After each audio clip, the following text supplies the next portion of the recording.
열공 시민 여러분 안녕하십니까? 열린공감TV 정PD입니다. 지난주 12월 22일 저희 열린공감TV는 삼부토건 조남욱 부회장이 법정관리를 신청한 후 조남욱 회장이 법정관리를 신청한 후 페이퍼 컴퍼니를 만들어 3, 4조 원대에 넘는 역삼동 라마다 르네상스 호텔 부지를 6,900원이라는 헐값에 인수해 10조 원대의 센터 빌딩으로 재개발한 의혹들을 보도해드린 바 있습니다. 조 회장 일가가 법정관리 후에도 여전히 배후에서 삼부토건의 경영권을 행사하고 있다는 의혹도 함께 보도했습니다.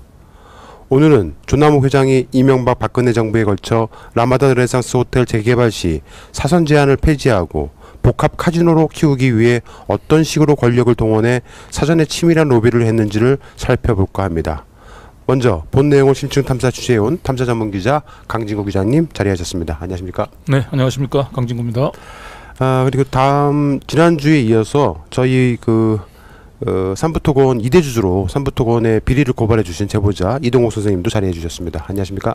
예, 안녕하세요. 제보자 이동욱입니다. 네, 지난주에 저희 보도가 나가고 나서 지금까지 약 46만 명이 시민이 해당 내용을 시청해 주셨어요. 내용이 워낙 방대하고 복잡했는데도 불구하고 많은 시민들이 관심을 가져주시고 있는 것 같습니다. 그래도 우선 지난주 방송이 워낙 좀 길고 복잡해서요. 시청자 의견이 좀 그렇게 복잡하다 그런 얘기가 많았거든요. 그래서 간단히 지난 내용에 대해서 정리하고 오늘 내용을 한번 보도해 드릴까 합니다. 네, 지난주에 열린공감TV는 이제 법정 관리 후에 경제적으로 완전히 파산한 줄 알았던 삼부토건 조남욱 회장이 삼부토건의 최대 자산인 르네상스 호텔 부지를 어떻게 헐값에 빼돌려 지금의 37층짜리 초호화 10조 원대 트윈타워 건물로 개발했는지를 보도를 했는데요. 우선 이제 이 과정을 좀 그래픽을 보면서 좀 설명을 드리도록 하겠습니다. 먼저 조 회장은 2015년 8월달에 이제 법정 관리를 신청을 하고요. 그 당시 채권은행단, 그러니까 삼부토건에 1조 원을 빌려줬던 채권은행단은 이제 무궁화 신탁에 이 르네상스 호텔 부지 공매를 이제 위탁을 합니다. 그래서 무궁화 신탁이 이제 공매를 10월 12일 날부터 이제 공매를 진행을 하는데 무려 11차례 이제 유찰을 시켜요. 구체적인 방법을 보면 공매 첫날 하루에만 1시간 단위로 무려 이제 4차례 입찰을 이제 무산을 시키거든요. 그리고 매번 유찰될 때마다 최저 낙찰 금액을 이제 10%씩 감액하는 방법을 사용합니다. 그래서 모두 11차례 유찰을 시켜서 2016년 4월달 6,900억 원의 VSL 코리아라는 업체를 최종 낙찰자로 선정합니다. 그런데 이 VSL 코리아는 11차례 입찰이 무산되면서 이 시가 3조 또는 한 4조 원대의 르네상스 호텔 부지를 불과 6,900억 원에 이제 낙찰을 받게 되는데 공교롭게 르네상스 호텔 부지의 새 주인이 된 이 VSL 코리아의 사회이사가 조남욱 회장의 외손자입니다. 이승택 씨라고 하죠. 그리고 이 VSL 코리아는 이제 각각 자본금 1,000만 원 또 100만 원 하는 구담홀딩스, 구담 파트너스라고 하는 페이퍼 컴퍼니가 지분 70%를 가지고 있어요. 그런데 이 페이퍼 컴퍼니는 조남욱 회장의 장남 조시현 씨하고 차남 조성현 씨가 지금 소유하고 있는 것으로 추정이 됩니다. 그래 한마디로 이제 VSL은 조남욱 회장의 이제 2세, 3세들이 지배하고 있는 회사로 보이고요. 이 VSL의 이제 나머지 지분 23%는 LG 맞사위 윤관이 소유하고 있습니다. 우리 윤관 씨 계속해서 얘기를 하고 있어요. SK 최태원 회장하고 특수관계에 있고 조선일보 방정호 회장, 그 다음에 윤석열 검사의 최측근 한동훈 검사도 매우 가까운 이 사람이 이 르네상스 호텔 부지의 편법 인수 매각 과정, 재개발 과정에 깊숙이 관여했는데 여기도 똑같이 이름이 등장합니다. 자, 그리고 이 VSL이 이제 맥켄 237이라고 하는 시행사를 만들어요. 이게 이제 화천 대장동 게이트로 따지면 일종의 이제 성남애들 비슷한 건데 이 시행사를 만들고 난 뒤에 그 다음에 ES 자산에 이제 2조 1천억 원의 이 사업권을 완전히 팔아 넘깁니다. 그래서 지금 현재 르네상스 호텔 부지는 시가 10조 원대가 넘는 초호화 센터 필드 빌딩이라고 하는 것이 들어서 있습니다. 그래서 지금 아까 설명드렸듯이 이 르네상스 호텔 재개발 과정은 조남욱 회장의 일가들이 우선 깊숙이 개입이 돼 있고 LG그룹 마사이 윙간 씨가 이 전반적인 복잡한 과정을 좀 설계를 한 것 같고요. 그리고 여기 GS그룹 4세, 그 다음에 조남욱 회장의 동상 조남원 씨라고 있는데 그 조남원 씨의 아들인 조창현 씨도 이 과정을 주도를 합니다. 그리고 신세계 정용진 부회장도 이 사업에 3천억 원을 투자해서 현재 이 조선 팰리스 호텔이라고 하는 것이 센터필드 빌딩 쪽에 같이 있는데 이 조선 팰리스 호텔을 경영하고 있습니다. 예, 지금 저 보이시는 게 이제 센터 필드 빌딩입니다. 지금 시가로 최소한 10조 원이 넘어가는 빌딩인데요. 이처럼 이제 삼부토건 조남욱 회장 일가가 이제 편법으로 막대한 재산을 축적하는 사이 이제 삼부토건의 소액 주주는 법정 관리로 인해서 주식이 50분의 1로 축소가 되면서 아주 심대한 피해를 입었습니다. 그리고 이 같은 사실은 당시 이제 소액 주주를 대표해서 감사 후보로 선임됐던 우리 이동욱 선생님이 지난 5년간 추적 끝에 어렵게 찾아낸 겁니다. 예, 방금 이제 설명할 때 네. 이제 조시현 씨가 그 여기는 차남이라고 하고 장남이라고 하는데 조시현 씨 원래 형이 있었어요. 조소연 씨라고. 근데 그분이 저기 삼부토건에 이사 있다가 이제 돌아가셔가지고 지금 좀 잘못다고. 그리고 이제 지분에서 VSL 지분이 지금 약 7%가 빠지거든요. 저 7%가 빠지는 것은 뭐냐면은 원래 VSL의 그 대주주가 신흥우 씨라는 분이었었어요.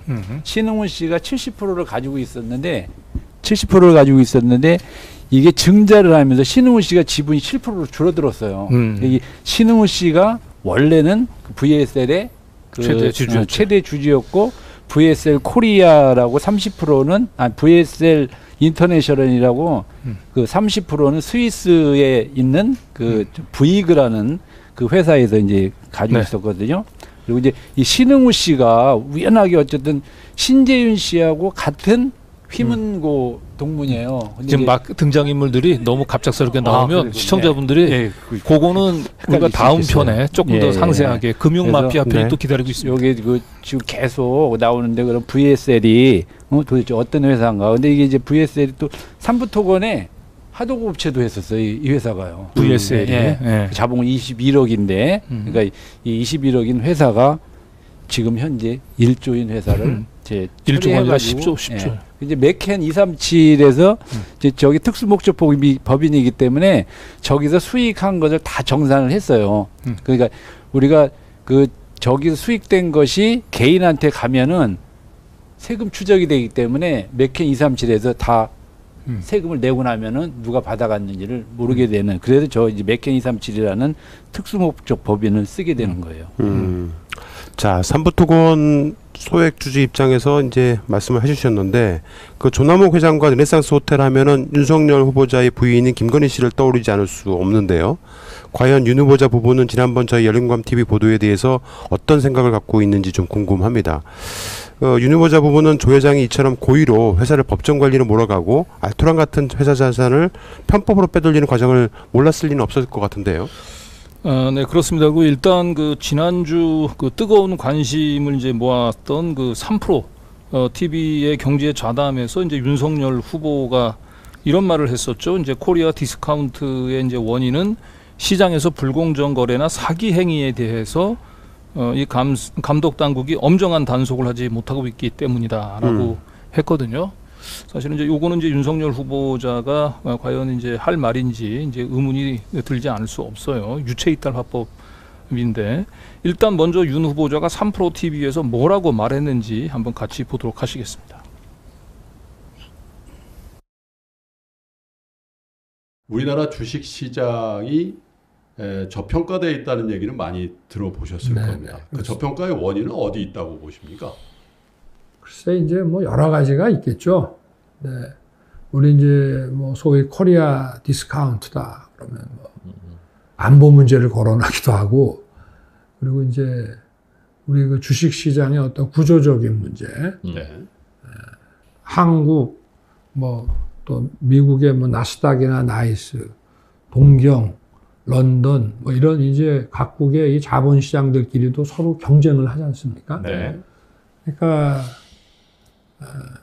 상장된 그 기업이 투자자에게 공시하는 그 재무제표가 얼마나 진실한지에 대해서 그 주식시장을 감독하는 감독당국이 제대로 이거를 투자자들이 속지 않도록 감독을 잘해 주느냐, 네. 상장 요건을 철저하게 하느냐 하는 그런 문제. 네. 그 다음에 시장에서의 어떤 불공정 거래나 이런 사기 행위에 대해서 엄정하게 그 당국에서 관리를 해 나가느냐 하는 문제.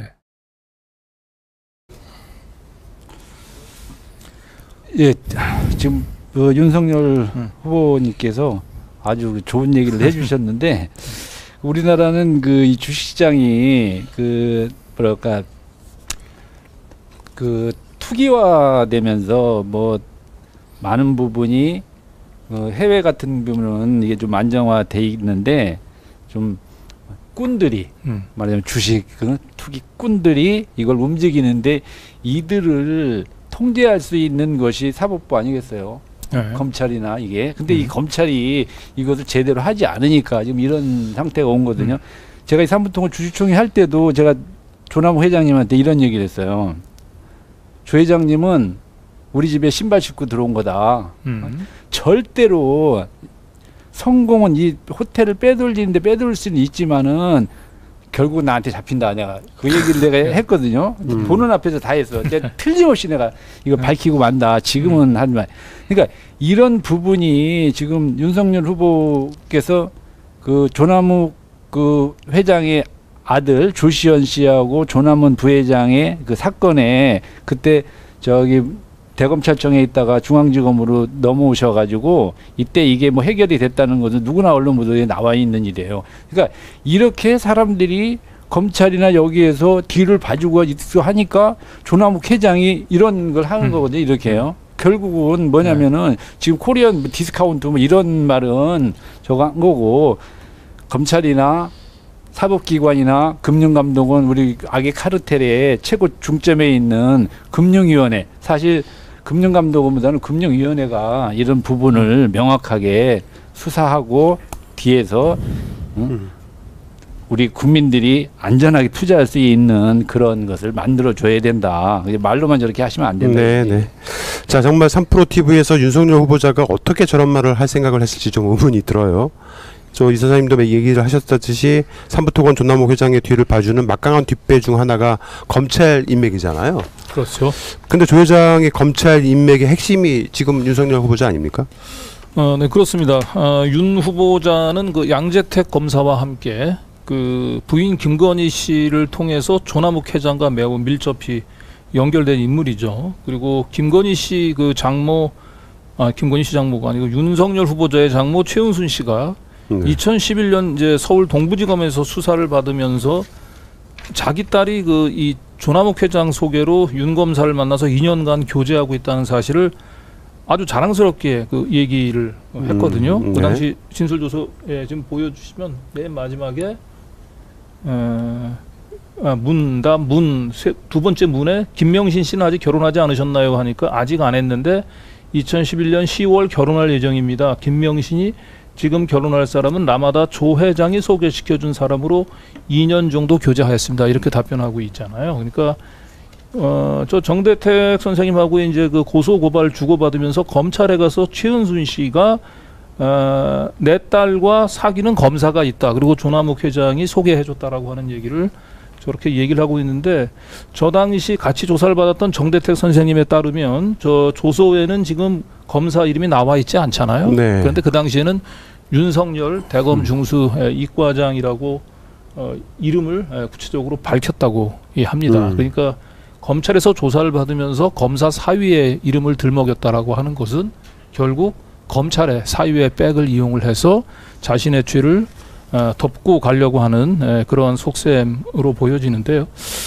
어쨌든 이 삼부 토고는 검찰 조직에는 요새는 일종의 이제 소도와 같은 곳이 됐습니다. 그래서 특히 2011년 이제 삼부 토건 내부에서 이제 경영권 분쟁이 있을 당시에 검찰이 뭐 대대적으로 압수수색을 진행하기는 했지만 이것도 역시 흐지부지 됐고, 이 삼부토건 관련한 이제 횡령, 배임, 주가 조작 등 온갖 범죄를 검찰이 제대로 처벌한 적이 단 한 번도 없어요.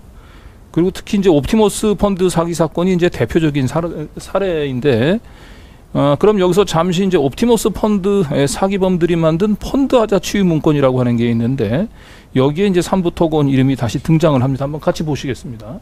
지금 보시는 것이 이제 작년 10월 국정감사를 비롯해서 대대적으로 옵티머스 펀드 사기극이 문제가 됐을 때 전 언론들이 이제 관심을 갖고 보도했었던 펀드 하자 치유 문건 내용인데요. 이게 인터넷을 공개가 되면서 이제 그 사람 이름이나 기업체 이름은 저렇게 비실명화되어 있긴 합니다만은, 여기 이제 오른쪽에 보게 되면은요, 성지건설의 대주주 회사인 뭐라고 하면 쭉쭉쭉 나가는 데가 있죠. 그러다가 이제 그 밑에 보면은 그 두 번째 동그라미 맨 마지막에 보면은요, 두 번째 동그라미 위에 줄에 보면은 관리 및 영업을 강화 2대 주주인 뭐뭐과 감자 및 뭐라고 하는 게 돼 있죠. 네? 네. 그러니까 옵티머스 펀드가 들어가서 성지건설의 경영권을 인수하고 그 성지건설의 2대 주주가 하면서 뭐라고 돼 있는데, 저기는 빌리언이라고 사실 돼 있었거든요. 네네. 빌리언, 2대 주주가 빌리언이라고 돼 있었는데, 중요한 거는 검찰이 저걸 재판 과정에서 저 빌리언을 삼부토건이라고 얘기를 합니다. 예? 그러니까 검사들 사이에서는 빌리언이 삼부토건인 것을 알고 있었고, 결국 그 옵티머스 돈이 흘러 들어가서 만든 성지건설의 2대 주주가 삼부토건이었다는 거예요. 저 삼부토건이라고 하는 거를 펀드하자 치유 문건에 옵티머스 사기범들이 쓴 이유가 있어요. 저 문건은 검찰이 압수수색을 할 것을 염두에 두고 일부러 검찰이 잘 보이는 곳에 놔뒀어요. 그 얘기는 곧 검찰이 저 문건을 압수수색하는 순간, 이 사건은 우리 형님이 있는 삼부토건이 관련된 사건이구나라고 하는 것을 손댈 수 없다. 암시를 주는 거죠. 네. 근데 사실은 이게 대부분이 저렇게 이제 그 비실명화돼 있어서 아무도 사실은 모른 채 저기 삼부토건이라고 하는 이름이 등장한 걸 모를 수 있는데, 검찰이 재판 과정에서 그 첨기를 누설한 거예요. 맞아요. 2대 주주가 삼부토건이었다. 음. 그런데 당시에 그 방청석에 많은 기자들이 몇 명 있었을 텐데 다 흘려들었을 건데, 우리 이 열린공감 TV하고 함께 취재를 하고 있는 시민 기자 우리 김도일 작가가 그때 방청석에서 이 엄청난 사실들을 직접 귀로 들었던 거죠. 네. 예, 그래서 이때 처음으로 옵티머스 이 사기 사건이 삼부토건이 연루돼 있다라고 하는 게 공식적으로 처음으로 확인이 됐었습니다. 그래서 아무튼 이제 윤석열 후보자가 서울중앙지검장 시절이던 이제 2018년 전파진흥원으로부터 옵티머스 펀드 사격에 대한 수사 의뢰를 받아요. 그런데 이게 사실은 6개월 후에 제대로 된 수사도 하지 않고 슬그머니 덮여버린단 말이에요. 무혐의 종결 처리되거든요. 네. 그건 당연히 그럴 수밖에 없어요. 이건 삼부토건과 관련된 사건이기 때문에. 그리고 검찰이 이제 또 결국은 이제 그 뒤에 국정감사에 떠밀려 가지고 대대적으로 이제 수사팀을 보강을 하면서 수사를 시작을 했지만, 옵티머스 펀드 사기의 배후 인물은 단 한 명도 처벌하지 못합니다. 전부 다 돈 심부름한 사람들만 법의 심판대 위에 세우죠. 그리고 뭐 금융기관에는 뭐 부장이나 차장급 직원들만 이제 사법 처리하는 사건에서 사건을 이제 슬그머니 마무리 짓고 맙니다. 자, 그리고 이 옵티머스 그 사기범들과 함께 최초 그 펀드 환매 중단 사태가 터졌을 때 이 사건의 축소를 그 모의하고 옵티머스 펀드 그 사기극에 관련된 이 범법자들한테 변론, 법률 자문을 해줬던 사람이 바로 주진우 변호사고요. 맞습니다. 그리고 주진우 변호사는 잘 알겠지만 최근에 이재명 후보 아들의 상습 도박 의혹과 관련해서 정치 공작적 음모에서 이것을 폭로하는 것을 했다는 지금 의심을 받고 있는 인물이기도 합니다. 이것뿐만이 아니에요. 그 옵티머스와 함께 문재인 정부 출범에서 대표적인 펀드 사기극으로 일컬어지고는 라임 펀드 사기극에도 역시 또 삼부토건 이름이 등장을 하는데, 여기에는 삼부토건의 조성옥이라고 하는 사람이 있어요. 조성옥 회장의 아들이 조원일 씨인데 이 조원일 씨가 이 라인펀드 사기극의 2대 핵심 주범 중에 한 명으로 이름이 거론이 되고 있어요. 이분이 저희 열린감 TV를 고소 고발을 했었죠. 했었죠. 그런데 저희가 이겼습니다. 네. 예, 그리고 이제 이 조성옥 씨는 물론 자신이 본인이 이제 삼부토건의 주인이라고 얘기를 하고 있습니다만은 우리가 지난 방송에서 봤지만은 현재 삼부토건은 여전히 이 조남욱 회장 일가의 손아귀에서 벗어나고 있지 못합니다. 따라서 그 조성옥 회장이라고 하는 사람은 어떻게 보면 조남욱 회장 일가의 대리인에 불과한 사람으로 보이고 그 대리인의 아들이 라인펀드 사기극에 등장했다라고 하는 것은 라인펀드 사기극 역시 삼부토건을 움직이고 있는 인물들과 매우 관련이 있을 가능성이 밀접한 관련이 있을 가능성이 높아 보인다는 거고요. 그리고 라인펀드 사기극에도 역시 아까 얘기했었던 주진우 변호사가 이 펀드 사기범들에게 법률 자문을 한 사실이 저희 취재 결과 지금 점점점 사실로 확인이 되고 있습니다. 네. 뭐 이쯤 되면은 윤석열 후보자하고 그 측근 인사들이 삼부토건과 옵티머스, 라인펀드 사기극과 무관하다고 얘기하는 것은 어려울 것 같습니다. 옵티머스 라인펀드 사기극의 배후가 드러나지 않은 채 석연치 않게 종결 처리된 것도 역시 모두 윤석열 후보자가 서울중앙지검장 혹은 검찰총장으로 재직하고 있을 때였고요. 이 점에서 옵티머스 라인펀드 사기극의 배후로 의심을 받는 삼부토건 조남욱 회장 일가와 윤석열 후보자의 관계에 대해 좀 더 면밀한 그 진상조사가 필요해 보입니다. 여기서 제가 잠깐 한마디만 할게요. 네. 그러니까 그 삼부토건 이제 뭐 능해상 호텔을 저거 삼부토건이 법정관리로 가가지고 다시 삼부토건 이제 M&A 될 때 그 휴림 로봇, DSD 로봇 그게 원래 동부 로봇이었어요. 동부 로봇. 맞아요. 김남호 씨 그 DB 그 금융그룹의 그 동부 로봇이 김남호 씨가 점유하고 있었는데 김남호 씨가 또 조창현 씨하고 친구예요. 윤관 씨하고 셋이 경기초등학교. 조창현 씨 하면 갑자기 잘 모르니까 조남욱 회장의 조카 동생의 아들. 네. 이때 이거 M&A 할 때 DS 로봇이 15% 그리고 무궁화 신탁이 약 10%. 그렇게 할 때 저번에 말씀드렸지만 무궁화 신탁 오창석 부회장이 돈이 없어가지고 그 무궁화 신탁 이제 고문한테 뭐 40몇 억을 이 무궁화 신탁에 오창석이 돈이 없었다고 했대요. 돈이 없었기 때문에 지금 저는 이제 이거 처음 보는데 나임에서 그쪽에도 오창석 부회장이 돈을 요청해가지고 갔거나 아니면 이 짝이 뭐 저게 짜여 있었으니까 그렇게 했겠죠. 그래서 갑자기 이게 탁 떠오르니까 제가 이 말씀 드리는 거예요. 네. 자, 어쨌든 열린공감TV는 이제 삼부토건 조남욱 회장 일가하고 윤석열 검찰이 어떻게 옵티머스 그리고 라인펀드 사기극에 관련돼 있는지를 계속 취재 중에 있다라고 하는 사실을 말씀드리겠습니다. 물론 아직 취재가 다 끝나지는 않았으나 이제 윤석열 후보 캠프에서 또 열린공감TV가 허위 사실을 유포시킨다라고 얘기를 할까봐 한 가지만 말씀을 드립니다. 일단 조남욱 회장 장남 뭐 차남이죠, 원래는. 어쨌든 조시현 씨가 이 부동산 사업가를 대동하고요. 옵티머스 펀드 사기극에 연루돼 있던 이 기업들을 방문한 사실을 저희가 확인을 했습니다. 그러니까 조남욱 회장의 아들이 옵티머스 펀드 사기극에 아주 깊숙이 관련되어 있는 기업을 부동산 사업가를 뭐하러 데리고 다니겠어요. 그러니까 삼부토건이 여러 가지로 그 옵티머스 펀드에 연루된 있는 점을 정확히 보여주는 대목이고요. 그리고 이 조시현 씨는 뭐 많은 사람들이 알지만 윤석열 후보자를 사석에서 형님이라고 부르고 아주 각별한 의형제죠, 의형제. 그죠. 이건 뭐 웬만한 사람들은 다 아는 사실. 술로 맺어진 의형제라고 하던데. 예, 그리고 또 옵티머스 펀드 사기극에서 지금 많은 좀 거의 알려지지 않았지만 이 대검에서 그 이 정보통으로 근무하는 수사관이 있어요. 이 수사관이 사실은 옵티머스 펀드의 사기극에 관련이 돼가지고 수사를 받았는데 그냥 흐지부지 종결 처리되고 말았습니다. 이거 다 저희가 확인을 했습니다. 네. 그리고 이 같은 사실은 이제 옵티머스 펀드 사기극을 수사했었던 이 서울중앙지검의 주민철 부장검사도 잘 알고 있을 것으로 보입니다. 주민철 부장검사는 왜 이 같은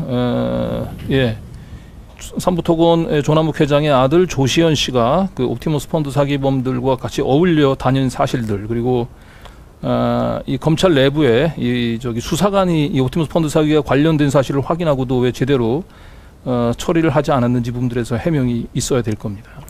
자, 이 정도 되면은 삼부토건하고 윤석열 후보자 관계에 대해서 충분히 설명을 한 것 같아요. 제가 한마디 제가 그때 이제 그 주총 후보하고 그러면서 뭐 삼부토건은 거의 그 일주일에 몇 번씩 갔고요. 르네상스 호텔도 뭐 거기 갔다 오다가 뭐 들리고, 헌인마을 한 3달 정도 살았어요, 이제 헌인마을에서는. 근데 이제 이 호텔에 가가지고 가보면은 뭐 투쟁 뭐 1500일 뭐 이렇게 이제 쓰여 있는데 그 사람들한테 물어봤어요. 도대체 이때 거기서 그때 얘기할 때는 지금 김건희 씨하고 그 양재택 씨가 사귄다, 이 얘기를 그 사람들한테 들었어요. 그러니까 이것은 그때 시점이 아니고 지금의 이제 얘기를 하는 거지. 근데 어느 날 윤석열 씨하고 결혼한다고 그래가지고 호텔의 직원들이 박장대소를 했다는 거예요, 완전히. 아니 왜 저기 뭐 양재택 검사하고 결혼 안 하고 윤석열 씨하고 하냐? 이게 무슨 일이냐? 그래서 그 이제 물어봤더니 그 21일 원래 양재택 검사하고 김건희 씨가 조남욱 회장을 만나고, 그 윤석열 씨는 그 무정 스님하고 황하영 씨하고 그 요렇게 어울리면서 이게 별개였었대, 이렇게 따로. 네. 근데 어느 날 이제 양재택 씨가 옷을 벗고 나서 김건희 씨가 이 짝하고 어울리게 됐다는 거예요. 윤석열 후보자. 예, 윤석열 후보하고. 그래서 그러니까 흔히 술 먹는 윤석열 후보자는 조남욱 회장의 술 먹는 멤버. 예, 그다음에 그렇죠. 양재택 검사는 양재택 검사 거의 술 안 먹었대. 와가지고 그냥 왔다가 그냥 잠깐 저 조남욱 회장님하고 얼굴만 보고 가는 편이었지. 근데 이제 그래서 하는 얘기가 21쪽 호라이존에서 이 윤석열 후보, 조남욱 회장, 무정 스님, 황하영 씨 이분들이 술을 얼마나 먹었냐면은 정말 주구장창 먹었대. 그 밀실 거기가 이제 그 밀실이 6개인가 이렇게 있는데 그 얘기를 하더라고요. 그래서 저는 그러니까 뭐든지 가서 알아내야 되니까 무조건 가서 거기 저기 청소부 아주머니들한테도 저기 음료수 사다 주고 물어봤어요. 네. 어쨌든 직원들 대다수는 이제 그 김건희 씨가 양재택 검사하고 결혼하는 줄 알았는데, 네. 결혼한다고 얘기를 해서 당연히 양재택 검사랑 결혼하겠지 했는데 황당했다고. 윤석열 검사랑 결혼한다는 얘기를 듣고 좀 뭐지 하라고 했다는 거죠. 네. 자, 그럼 이제 본격적으로 삼부토건 조남욱 회장의 뒤를 받쳐주는 또 한 명의 뒷배 역할에 대해서 좀 얘기를 해봐야 할 것 같은데요. 지난주 저희 열린공감TV에서 그 이름을 공개를 했죠. 네, 그렇습니다. 그 조남욱 회장의 이제 또 한 명의 뒷배는 다름 아닌 이제 조 회장의 사위 이용걸 전 기재부 차관인데요. 지금 이제 화면에 나오시는 분, 이제 이 이용걸 전 차관은 르네상스 호텔 부지를 이제 6,900억 원에 이제 인수했던 VSL이라고 하는 회사의 사회이사 이승택 씨의 이제 아버지이기도 합니다. 그리고 이제 이 삼부토건과 조남욱 회장에 대해서 비교적 잘 안다라고 하는 분도 이 조 회장의 사위에 이 금융 마피아의 대부인 이용걸 씨가 있었다라고 하는 거는 대부분 사람들이 몰랐을 거예요. 그런데 이제 이용걸 씨는 사실 이명박 정부 출범 직후에 기재부 1급 중에 아주 요직이죠. 예산실장에 발탁이 됐고, 그리고 난 뒤에 바로 또 1년도 안 돼서 기재부 차관을 거쳐서 국방차관을 역임을 했고, 박근혜 정부에서는 방위산업청장을 지냈습니다. 그러니까 이명박 박근혜 정부를 걸쳐서 3번씩이나 차관을 지낸 차관 3관왕입니다. 그렇죠. 그래서 장관을 해도 충분한 사람인데 차관만 3번을 했던 사람입니다. 왜 장관을 안 했는지, 인사청문회를 거쳐야 되는 장관 자리를 왜 안 했는지는 우리 시청자분들 상상에 맡기겠습니다. 자, 그리고 조남욱 회장이 이 채권 금융단하고 무궁화 신탁을 이제 주물러서 결국 삼부토건을 이제 법정 관리를 가게 하고, 르네상스 호텔 부지 이제 헐값에 이제 빼돌리는 데는 아무래도 그 금융 인맥들이 필요하죠. 그래서 그 과정에 이용걸 씨가, 금융 마피아의 대부인 이용걸 씨의 역할이 작용했을 가능성이 높아 보입니다. 자, 그럼 지금부터 이제 이용걸 씨의 인맥이 얼마나 막강한지 이제 한눈에 확인시켜주는 이제 동영상을 보여드릴 텐데요. 이 영상은 이용걸 씨가 방위산업청장을 그만두고 2015년 4월 충북 제천에 있는 세명대 총장에 취임할 당시 촬영한 겁니다. 이 방위산업청장 가기 직전에도요.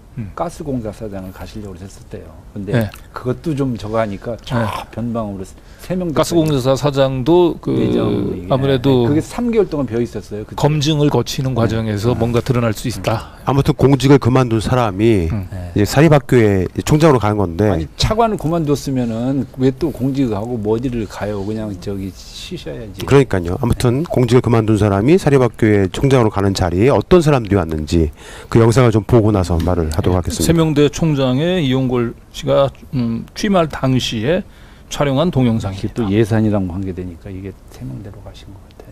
예.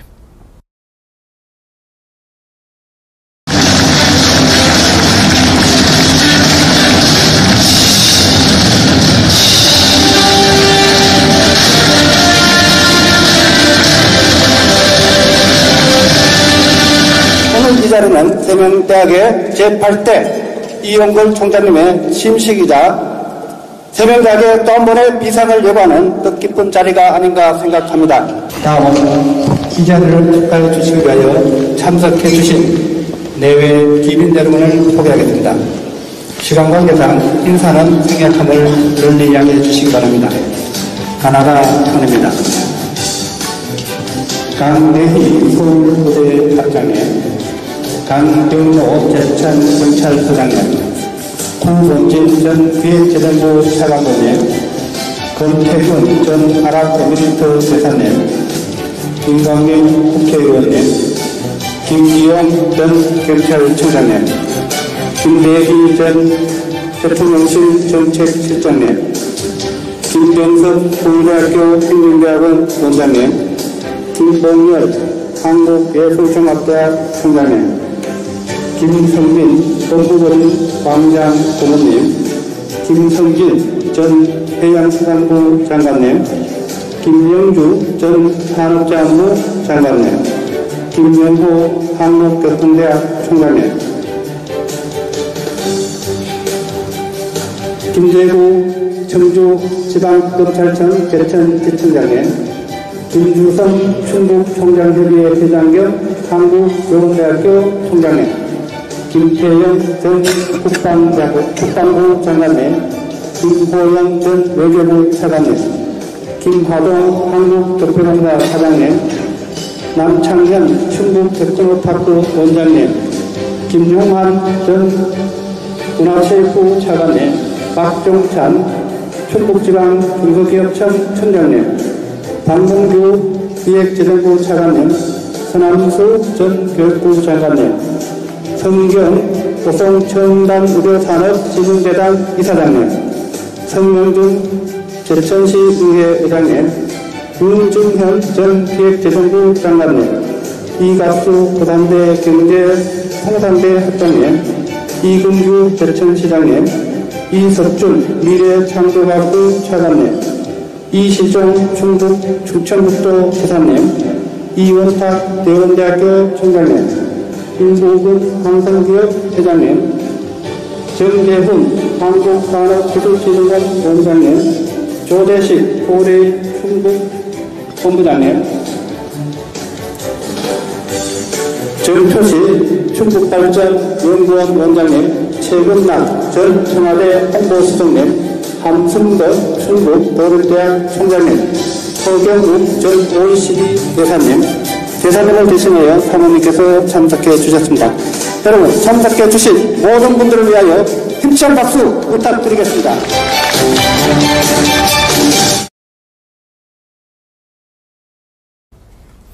세명대학교가 제천에 있는 곳이잖아요. 제천에 있죠. 근데 무슨 국무총리도 아니고 대통령도 아닌데 무슨 엄청나네요. 인맥들이. 저 그 영상을 처음에 제가 이제 그 삼토건 입장에 관련된 사람들 보내줬더니 뭐라고 했냐면 조폭 출마하는 사진이 동영상이냐고. 그러니까 학생은 하나도 없고 먼저 저기 탁자 위에 술 갖다 놓고. 그러니까 취임식에 학생들이 없어요. 학생들이 없어요. 저기 최고 주인공 사진 좀 보여주시겠어요? 없어요. 자, 이분들인데요. 이 주요 인물들이죠. 네. 여기서 좀 주목해 볼 만한 사람은 이제 김용환 전 문체부 차관, 요 분을 좀 이따가 설명을 다시 해주시고요. 네. 그 다음에 또 이만큼 또 있습니다. 제가 좀 주목해야 될 인물들 조금 소개를 조금 더 네. 설명을 드리겠습니다. 우선 이제 구본진 기재부 차관보, 이분은 이제 차관보를 끝으로 옷을 벗었는데 그 박근혜 정권 때 금융 인사를 주물르던 뭐 큰 펀드가 있어요. 네. 그 펀드의 대표로 갔죠. 갔고요. 그리고 김강림 국회의원은 아시다시피 새누리당 의원이었죠. 고발 사주 의혹으로 지금 공수처 수사를 받고 있는 손준성 검사의 장인입니다. 맞습니다. 그리고 뭐 김기영 전 검찰총장은 설명 굳이 할 필요 없을 것 같고, 그 밑에 이제 김영주 전 산자부 장관, 이분도 역시 기재부 출신입니다. 그리고 김태용 전 국방장관은 이제 이용골 씨가 이제 국방 차관을 할 때 장관을 겹쳐서 근무했던 것 같고요. 그리고 그 밑에 지금 김용환 전 문체부 차관은 문체부 차관이긴 하지만 기재부 출신입니다. 네, 행시 25회, 그러니까 이용걸 씨가 23회이기 때문에 행시 2기수 아래인데 문체부 차관으로 있으면서 좀 주목받는 일을 좀 위치에 좀 있었던 분입니다. 네. 나중에 좀 설명을 드리도록 하겠습니다. 그리고 여기서 저는 좀 이게 상식적으로 납득이 안 가는 게, 기재부 차관, 박문규 기재부 차관은 전 차관이 아니고 요 당시 현직 차관이었어요. 그렇죠. 그 당시에는 현직이었죠. 예, 현직 네. 차관. 그리고 그 다음에 보면 이석준 미래부 차관도 있습니다. 이분도 현직 차관이었어요. 그러니까 네. 이 충북 제천에 있는 이 사립대 총장 취임식에 현직 차관이 2명이나 참석을 했던 그러네요. 거예요. 이석준 씨는 미래창조과학부 차관이었죠. 그렇죠. 네. 예. 근데 이석준 미래부 차관도 역시 기재부 출신입니다. 그리고 뭐 서남수 전 교육부 장관, 뭐 나름 굉장히 유명한 사람이죠. 예. 뭐 이시종 충북지사는 아무래도 뭐 충북 지역이니까 올 수 있다고 보고요. 예. 네. 최금락 전 청와대 홍보수석도 있고. 그러니까 전체적으로 보면은 기재부 마피아들, 오비들, 그다음에 현직 차관들이 총 출동을 네. 한 걸로 보입니다. 어마어마하죠, 인맥이. 예. 뭐 전직 장관의 현직 차관도 2명이 나오고 고발사주 의혹의 당사자인 손준성 검사의 장인도 오시고, 특히 기재부 출신 금융모피아들이 대거 참석을 한 건데요. 이용골이라는 사람이 얼마나 대단한 인맥을 구축하고 있는지 한눈에 보여주는 영상이었던 것 같습니다. 이런 사람을 사유로 두고 있다면 삼부토건 조남욱 회장 입장에서는 금융권을 자기 마음대로 주무르는 것도 뭐 일도 아닌 것 같아요. 네, 그렇습니다. 그럼 이제 취임식 영상을 이제 계속해서 이어보도록 할 텐데요. 이번에는 이제 내빈 소개에 이어서 이용골 신임 총장의 이력을 소개하는 장면이 나옵니다. 이용골 총장이 어떤 사람인 줄 이제 바로 파악하실 수 있을 것 같습니다. 동영상 보여주시죠.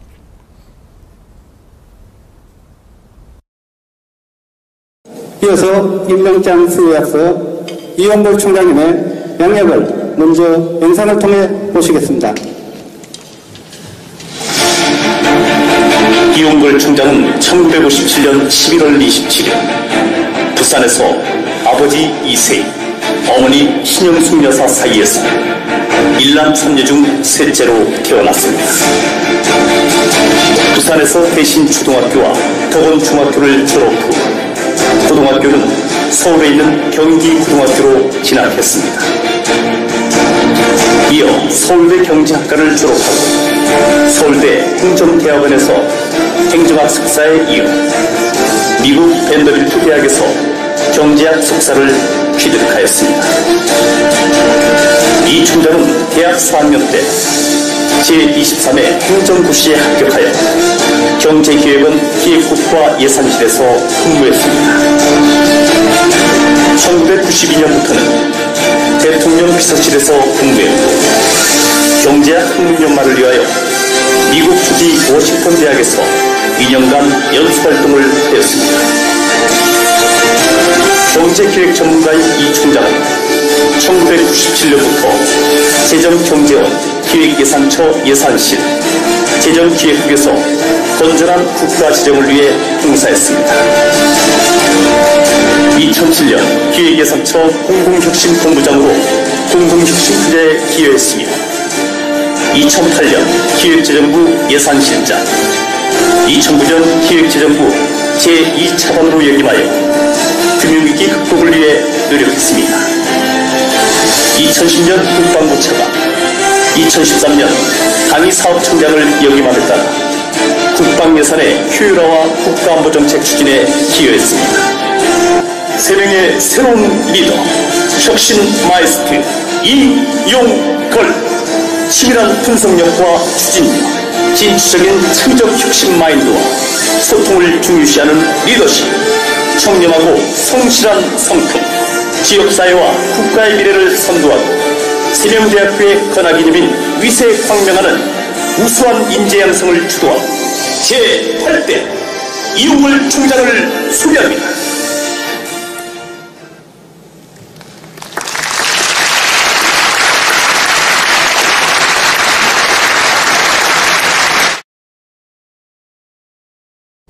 예, 제가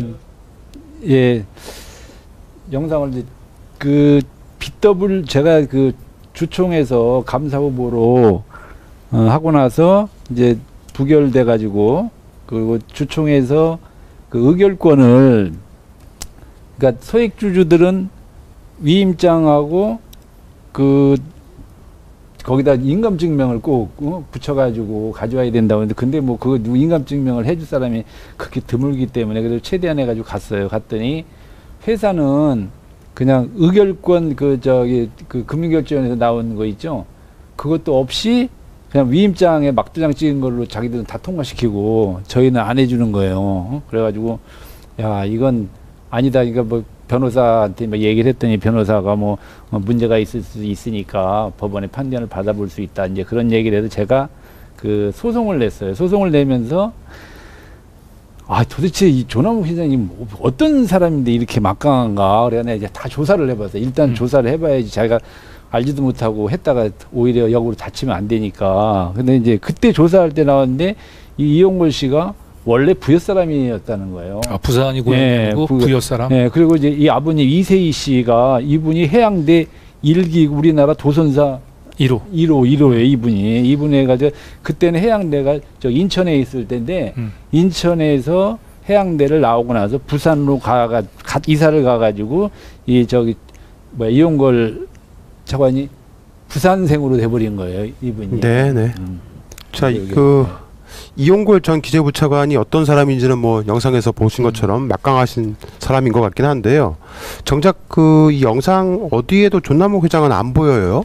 네. 조남욱 회장의 사위라는 점이 전혀 노출이 되고 있지 않은데 네. 조남욱 회장 입장에서 보면 사위가 대학 총장이 됐다면은 취임 시장에 나올 법도 하지 않을까요? 예, 그렇습니다. 이제 그 얘기를 이제 하기에 앞서서 요 경기고 이용걸 전 차관이 이제 경기고 출신인데 이 경기고 동기가 그 유명한 분이에요. 황교안? 예, 황교안 네. 전 국무총리. 예. 그가 경기고 또 동기라고 하는 점도 좀 주목할 대목인데요. 어쨌든 지금 방금 우리 정 PD가 얘기했던 대로 조남욱 회장은 이제 사위가 대학 총장에 취임을 했는데도 이날 취임식에서 전혀 모습을 보이지 않았습니다. 그리고 조 회장뿐만 아니고 사실은 이용걸 총장의 부인도 이날 모습을 드러내지 않았습니다. 네. 그만큼 이제 이용걸 총장은 이제 자신의 장인이 조남욱 회장이라고 하는 사실을 이제 외부에 노출시키는 걸 굉장히 극도로 꺼려했던 걸로 보입니다. 그래서 이제 마지막 좀 저희 취임식 동영상을 하나 더 보여드릴 텐데요. 여기서는 이제 이용걸 총장이 이제 취임사에서 직접 자신이 총장이 되면서 이제 수많은 내빈 중에서 또 특별히 자신한테 고마움을 줬던 사람들을 또 이제 호명을 합니다. 어떤 사람을 호명하는지 한번 좀 지켜봐 주시고요. 그리고 이날 이제 그 축사로 이제 나섰던 축사를 해줬던 윤중현 기재부 장관이 그 속은 모르면서 왜 이런 자리에 부인을 안 불렀느냐라고 또 한마디 하는 장면이 나오는데 이거 함께 한번 보도록 하시겠습니다.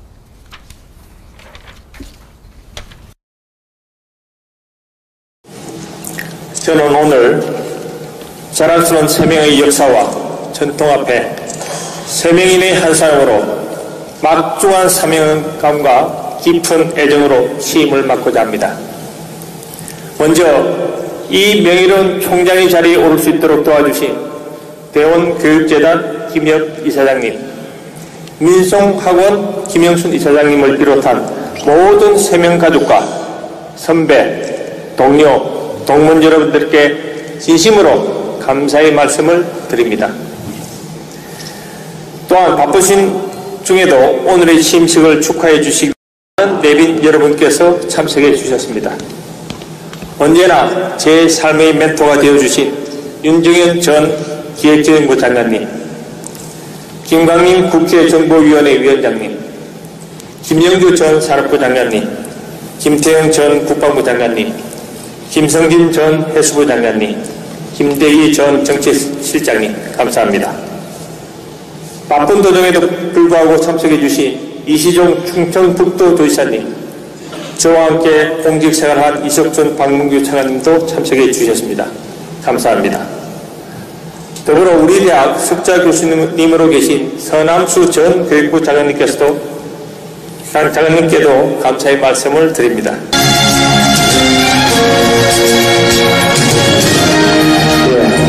이어서 내빈 축사가 있겠습니다. 전 기획재정부 윤정현 장관님의 축사가 있겠습니다. 네, 사실 저는 대학 총장 진식에 와서 축사라는 것을 오늘 처음 해봅니다. 저는 성격이 공직생활하면서도 스트레이트 포워드하다는 말을 들었는데 조금 전에 제가 본인께 얘기했습니다만 이 중요하고 즐거운 날을 왜 이 총장은 부인이 안 보이냐고 제가 그랬습니다.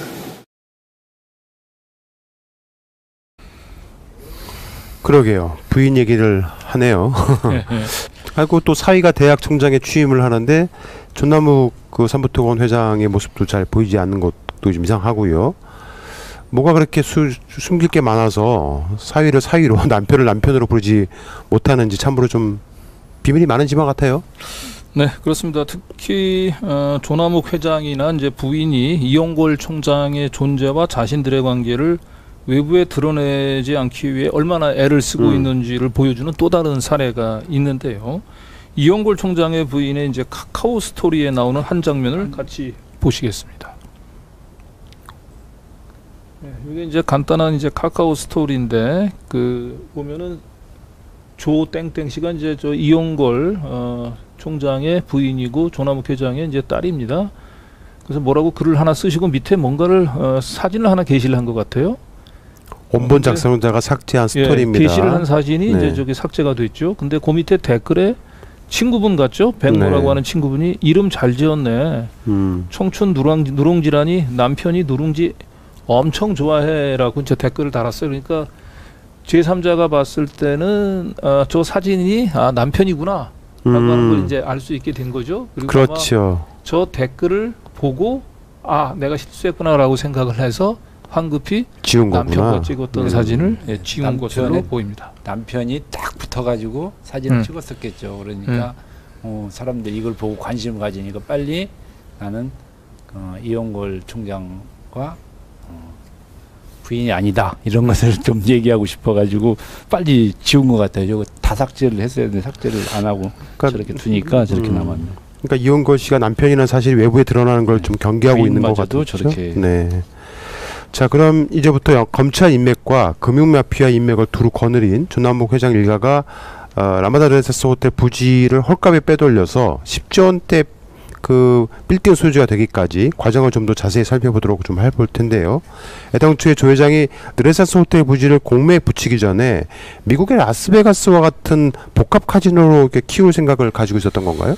예, 그렇습니다. 이제 조남욱 회장이 이제 르네상스 호텔을 이제 라스베가스에 이제 가보신 분은 알겠지만 이제 카지노 호텔 같은 경우는 이제 극장 쇼를 하고 굉장히 초호화 이제 복합 리조트로 개발이 되어 있는데 네. 이것과 이제 똑같이 한국에도 그 복합 카지노 그걸 르네상스 이제 호텔 이제 재개발 모델로 이제 차용을 하기 위해서 조 회장이 이명박 정부 때부터 이제 공을 들이기 시작을 합니다.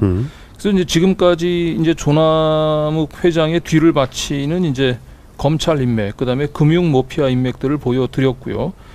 그런데 이러한 그 복합 카지노를 추진하는 데 있어서 사실 조 회장 자신이 가진 인맥도 막강합니다. 네. 특히 조 회장은 이명박 정부 때는 대통령까지 움직일 수 있는 아주 막강한 힘을 가지고 있는 사람인데 사진 한 장 보도록 하겠습니다. 네, 지금 보이는 이제 사진이 이제 좀 쭉 보면은 많이 보이는 황우석 맨 좌측에 황우석 씨 보이고 그 옆에가 이제 이명박이 보이고죠. 그리고 그 다음에가 이제 조남욱, 그다음에 조성호. 그 옆에가 이제 조성호. 네, 조성욱, 조성욱이나 조남원 아닌가요? 아니요, 저기 조성욱 그 삼부토건 회장. 네. 저 사진은요. 제가 볼 때는 저건 완전히 그 비공식 저게 그 황우석 박사 그 우암 연구소. 네. 그러니까 우암이라는 것은 저기 조남욱 회장 부여의 조남욱 회장은 규암이고 저 황우석 박사는 우암면이에요. 그래서 이제 우암이라고 이제 이름을 해가지고 저 오리동에서 저거 이제 그 준공식한 거죠. 기공식은 아니에요. 준공식 할 때 그러니까 조남욱 회장이 이명박 대통령을 부른 것 같아요. 저게 비공식 저 정도면은 그 대통령이 간 자리로 저 의자나 저런 게 아니라는 거죠. 그러면은 뭐 오세요 이렇게 해가지고 사진을 찍어. 저 사진은 유출된 게 완전 비공식 사진이라서. 저건 어떻게 인터넷에 있는 게 아니죠, 저거? 네, 아니 인터넷에 있어 현재 또. 인터넷에. 네. 저거 외에도 이제 엄청난 그 삼부토건의 직원들이 그 이명박 정권 때 수십 명이 대통령상을 받아요.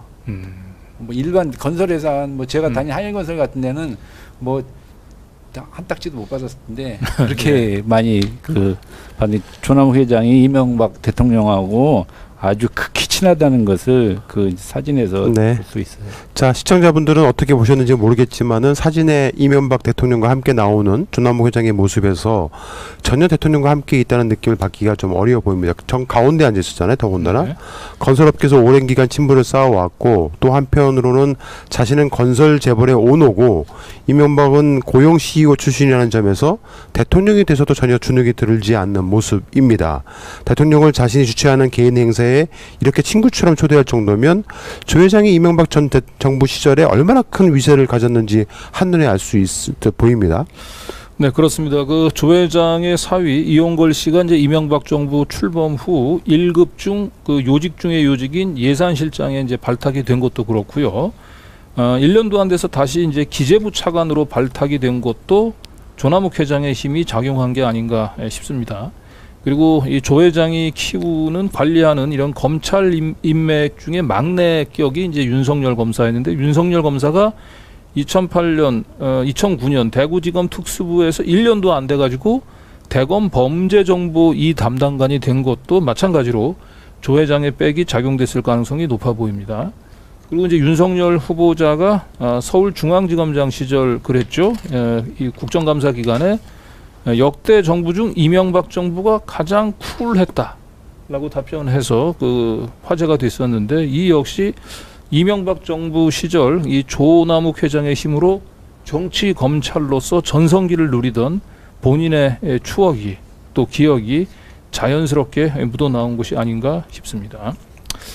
여튼 그 조남욱 회장은 이명박 정부 시절 이 초호화 복합 카지노의 꿈을 실현시키는 첫 테이프를 끊는 데 성공하는데요. 바로 그 관광 호텔에 대한 용적률 완화를 이끌어낸 겁니다. 이명박 정권 마지막 해인 2012년 7월 달 문화체육관광부는 관광 숙박 활성화 방안의 하나로 서울시 상업지역 내에서 이제 호텔 시설의 경우는 2015년 말까지 한시적으로 용적률을 최대 500%까지 상향하는 시행령을 발표합니다. 지금 이제 화면에 보이신 게 그 당시 문광부에서 배포했었던 보도 자료인데요. 이제 조남욱 회장 입장에서는 결국 이제 르네상스 호텔을 재개발할 경우에 용적률을 기존 1000%에서 1500%까지 올려가지고 층수를 높일 수 있도록 된 것이죠. 그리고 문제는 이 당시 이제 문체부가 이렇게 용적률을 완화할 당시 문체부 2차관을 지냈던 분이 김용환 씨인데요. 이 김용환 씨가 바로 방금 전에 봤었던 조 회장 사위 이용걸 씨가 세명대 총장으로 취임할 때 내빈으로 참석을 했던 사람이기도 합니다. 하하, 참. 그리고 좀 더 김용환 전 차관을 소개를 하자면 이 사람은 이제 행시 25회고 이용걸 씨의 행시 2기수 후배입니다. 그리고 2010년 청와대 경제비서관을 거쳐서 박근혜 정부가 출범할 때까지 쭉 문화부 2차관을 지냈습니다. 그리고 이 용적률 완화를 결정했었던 주무부서인 이 관광산업과는 이 문화부 2차관 편제에 있습니다. 아이고 참. 어떠십니까? 이렇게 다 다들 해먹은 것 같은데. 소액주주들은 네. 피눈물이 나고 이렇게 어마한 프로젝트를 진행하려고 했었다는 게 참 뭐 서글프지만은 힘이 없는 저로서는 참 네. 힘들었습니다. 하여튼. 네. 그러니까 이 기재부 관료가 무슨 산자부라든지 중소기업청이라든지 조달청 이런 데 가는 것은 모르는데 그러니까요. 문체부까지 가서 차관을 하는 것은 좀 심해도 너무 심하죠. 그리고 그 시절에 르네상스 호텔이 가장 큰 수혜를 보는 용적률 완화를 이 문체부 이 차관 산하에서 했다. 참 이게 맞춤형 규제 완화를 해준 거잖아요. 네. 어찌됐든 간에 뭐 그렇다고 단정 짓기는 없지만은 조 회장은 르네상스 호텔 재개발을 통해서 엄청난 개발 이익을 거둘 수 있는 기회를 잡게 된 것은 분명해 보입니다. 더구나 당시 문화부 2차관이 기재부 출신으로 이용골 씨의 행시 후배였다는 점이 여러 가지로 좀 의혹을 낳게 하네요. 네, 그렇습니다. 그런데 이제 문제는 이제 이 용적률 완화만으로는 조 회장이 이제 복합 카지노에 대한 복합 리조트에 대한 꿈을 실현할 수는 없었습니다. 왜냐하면 이제 복합 카지노, 복합 리조트 건설을 위해서는 객실이 이제 1000실 이상 확보돼야 돼요. 네. 그 점에서 이제 이 용적률 완화가 물론 1차적으로 필요하긴 한데, 하지만 이게 이제 도로변의 건물에 적용되는 이제 도로사선 제한 규제가 있는데 이 규제가 풀리지 않는 날 용적률 완화는 이제 무용지물이 될 수밖에 없어요. 이 도로사선 제한이라고 하는 거는 이제 도로변에 이제 건축물을 신축할 때 건축물을 중심으로 이제 건축물 반대쪽 도로 끝 지점, 그 다음에 이제 그 지점과 이제 도로폭, 그죠? 네. 이게 약 한 1.5배 높이가 되는 이제 지점을 있는 이제 사선을 긋고 그 사선의 안쪽에만 건축물을 짓도록 한 규제를 말하는데요. 제 설명이 조금 어려우실 겁니다. 그래서 여기서는 지금 이제 도로사선 제한의 규제를 받은 이 빌딩 이 사진을 보면서 이동욱 선생님이 이 도로 이게 사선 제한이라고 하는 게 뭔지 좀 더 구체적인 설명을 해드리도록 하겠습니다. 때마침 아주 설명이 좋은 사진이 나오는데 또 저 GS 빌딩이 이 르네상스 호텔 공매 과정에서 GS 3, 4세들이 관련이 돼 있다는 겁니다. 이제 그 도로가 만약에 100m라고 그러면은 그 건물이 150m까지 올라갈 수 있다는 얘기예요. 네, 근데 네. 150m부터는 사선으로 잘려야 된다. 그렇죠. 저기 보면 저 앞에 모비스 대각선으로 이렇게 빌딩, 쭉 잘린 거죠. 하얀 빌딩이 네. 있죠. 하얀 빌딩하고 저 뒤에 있는 빌딩이 같은 그 대각선 전에는 똑같죠, 그죠? 만약에 저 모비스 빌딩이 더 높이 올리려면은 밑에를 좁게 해가지고 위로 올리면서 저것도 이제 잘려져야 되는, 그럼 이제 랜드마크가 되는데 저렇게 GS 빌딩이 저렇게 되다 보니까 지금 르네상스 호텔이 어마어마한 두 개로 개발이 되는데 저렇게 건물이 쓰게 되기 때문에 사전에 저걸 다 알았던 거죠. 그러니까 저것이 적용받는 데는 뭐 다른 건물도 있을 수 있어요. 있을 수 있는데 테헤란로에 유독 저걸 적용받아 안 됐던 빌딩이 GS 타워라는 거죠. 그리고 일반 조그만 빌딩 같은 경우에는 사실 이면도로에 뭐 그렇게 뭐 많은 적용을 받지 않거든요. 그래서 저것은 르네상스 호텔 재개발을 위해서 특별히 누군가가 저건 해낸 것이다. 입법화 시킨 거다. 그러니까 국회까지 여기는 끌어들였다. 이런 얘기입니다. 그 사진 잠깐 한번 좀 보여주시겠습니까? 도로사선 규제라고 얘기하는 게 좀 간단히 설명을 하자면 저 까만 건물하고 옆쪽에 이제 그 하얀 건물은 이제 반드시 올라가 있잖아요. 잘리지 않고. 저게 그 앞에 있는 도로가 폭이 있잖아요. 이 도로 폭의 1.5배까지는 사선으로 지을 필요 저렇게 반드시 지를 수 있다는 거예요. 그런데 네네. 저게 1.5배가 넘어가는 순간은 이제 사선으로 그죠? 그것도 이제 저까지 올라갔는데 저기 용적률이 더 많아지면은 어차피 올라가지를 못하잖아요. 사선을 잘려야 되잖아요. 1,500%를 받고 하는데 그게 의미가 없어져요. 저렇게 되면은. 그러면은 건물을 밑바닥에 바닥에다가 많이 차지하게 된다는 거죠. 그렇죠. 그럼 랜드마크가 안 되고 지금 화면에 뭐 도로사선 제한 규제가 어떤 건지를 아주 잘 보여주고 있는 그림이 있습니다. 저걸 참고하시면 될 것 같아요. 네. 저 사선 안쪽에만 건물을 지을 수 있도록 한 규제죠. 자, 그러니까 한마디로 조 회장 입장에서는 사선 제한 규정이 풀리지 않으면은 용적률이 1000%에서 1500%로 완화되더라도 용적률을 다 찾아먹기가 힘들었던 거잖아요. 그렇다면 용적률 완화 특례 조항이 완료되는 2015년까지 조 회장 입장에서는 무슨 수를 써서라도 사선 제한 규정을 풀려고 했겠네요. 네, 그렇습니다. 그러니까 아까 얘기했던 대로 2012년 7월 달에 이제 이명박 정부 하에서 용적률 완화를 이끌어내긴 했어요. 그런데 이 사선 제한 규정이 이제 풀리지 않은 상태에서 이명박 정부는 끝났죠. 그래서 조 회장의 복합 카지노 꿈은 이제 박근혜 정부로 넘어가게 됐습니다. 그리고 2015년 4월 마침내 국회에서 도로 사선 제한 규제를 무려 53년 만에 폐지하는 건축법 개정안이 통과됩니다. 하하, 그러니까 53년간 유지됐었던 도로 사선 제한 규제가 이제 폐지가 되는데, 그런데 이 법안이 국회 본회의를 통과하기도 전인 3월 30일, 그러니까 2015년 3월 30일 조남욱 회장의 외손자인 이승택 씨가 페이스북에 아주 의미 있는 글을 올립니다. 야, 정말 이거 뭐 한번 보시겠습니다. 아니 페이스북에. 국회에서 법이 통과되기도 전에 이미 벌써 알고 있었다는 거잖아요. 아까 이승택 씨 그 르네상스 호텔 부지를 6,900에 인수한 VSL의 이사기도 하고 조남욱 회장의 외손자인데 여기 페이스북에 2015년 3월 30일 그러니까 국회 본회의 통과 한 일주일 전이네. 아니 4월 30일이니까 한 달 전. 한 달 전인가요? 한 달 전에. 거기에 드디어 20세기적인 법 하나가 사라지는군요. 라며 하면서 구시대적인 법이라고. 예, 그래서 굉장히 어쨌든 도로사선 제한 규제 폐지를 굉장히 환영하는 글들을 올리고 자, 있는데. 그러니까 결국에는 그 사거리에서 건물을 지으려면 사진 좀 보여주시겠어요? 이렇게밖에 질 수 없는 건물인데. GS 타워처럼. 그렇죠. 예. 근데 이렇게 진 거잖아요.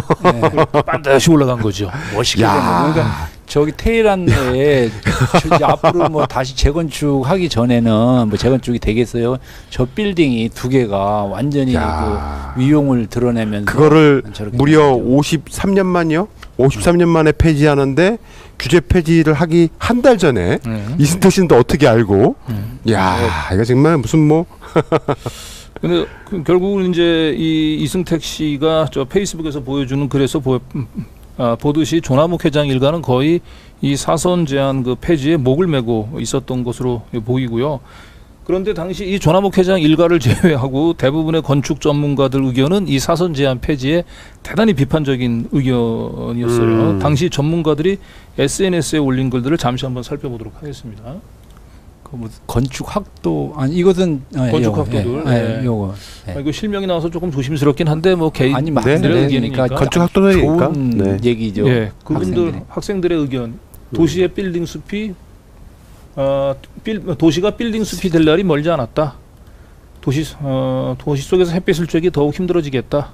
도시 전체가 머지않아 깍두기로 바뀌는 공사가 많아질 것 같다. 덕분에 설계한 거 뜯어 고치게 생김. 올해 건축사 시험부터 요게 안 나오려나요? 이제 하늘을 자유롭게 볼 수 있는 자유는 사라지는 건가? 경과는 미관은. 야, 정말 심각했네요. 심각했어요. 네.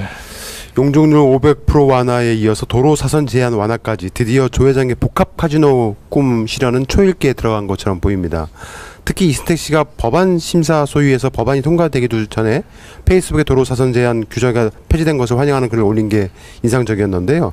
당시 조남욱 회장 일가가 얼마나 복합 카지노에 올인을 했는지를 보여주는 상징적인 대목인 것 같습니다. 예, 그렇습니다. 그리고 마치 이제 한편의 잘 짜인 각본처럼 이제 국회에서 이 도로 사선 제한 규제가 풀리기 두 달 전인 2015년 2월 달에 문화체육관광부는 이제 신규 카지노 사업 공모 절차에 돌입을 합니다. 네. 그 조남욱 회장 입장에서는 거의 수건 사업이던 이제 복합 카지노 호텔의 꿈이 거의 완성 단계에 이제 접어들었던 것이죠. 그리고 당시 이제 문체부의 이 카지노 사업 공모는 위락형과 비즈니스형이 두 가지로 접수를 했는데 서울 도심 내 이 객실 1000실 이상을 갖춘 복합 카지노 시설이 들어설 수 있는 곳은 라마다 르네상스 호텔 부지가 유일했습니다. 그래서 사실상 이것은 이제 정부의 모든 행정 절차가 르네상스 호텔 그리고 조남욱 회장을 위해서 움직였다고 봐도 과언이 아닌 것으로 뭐 보여지고요.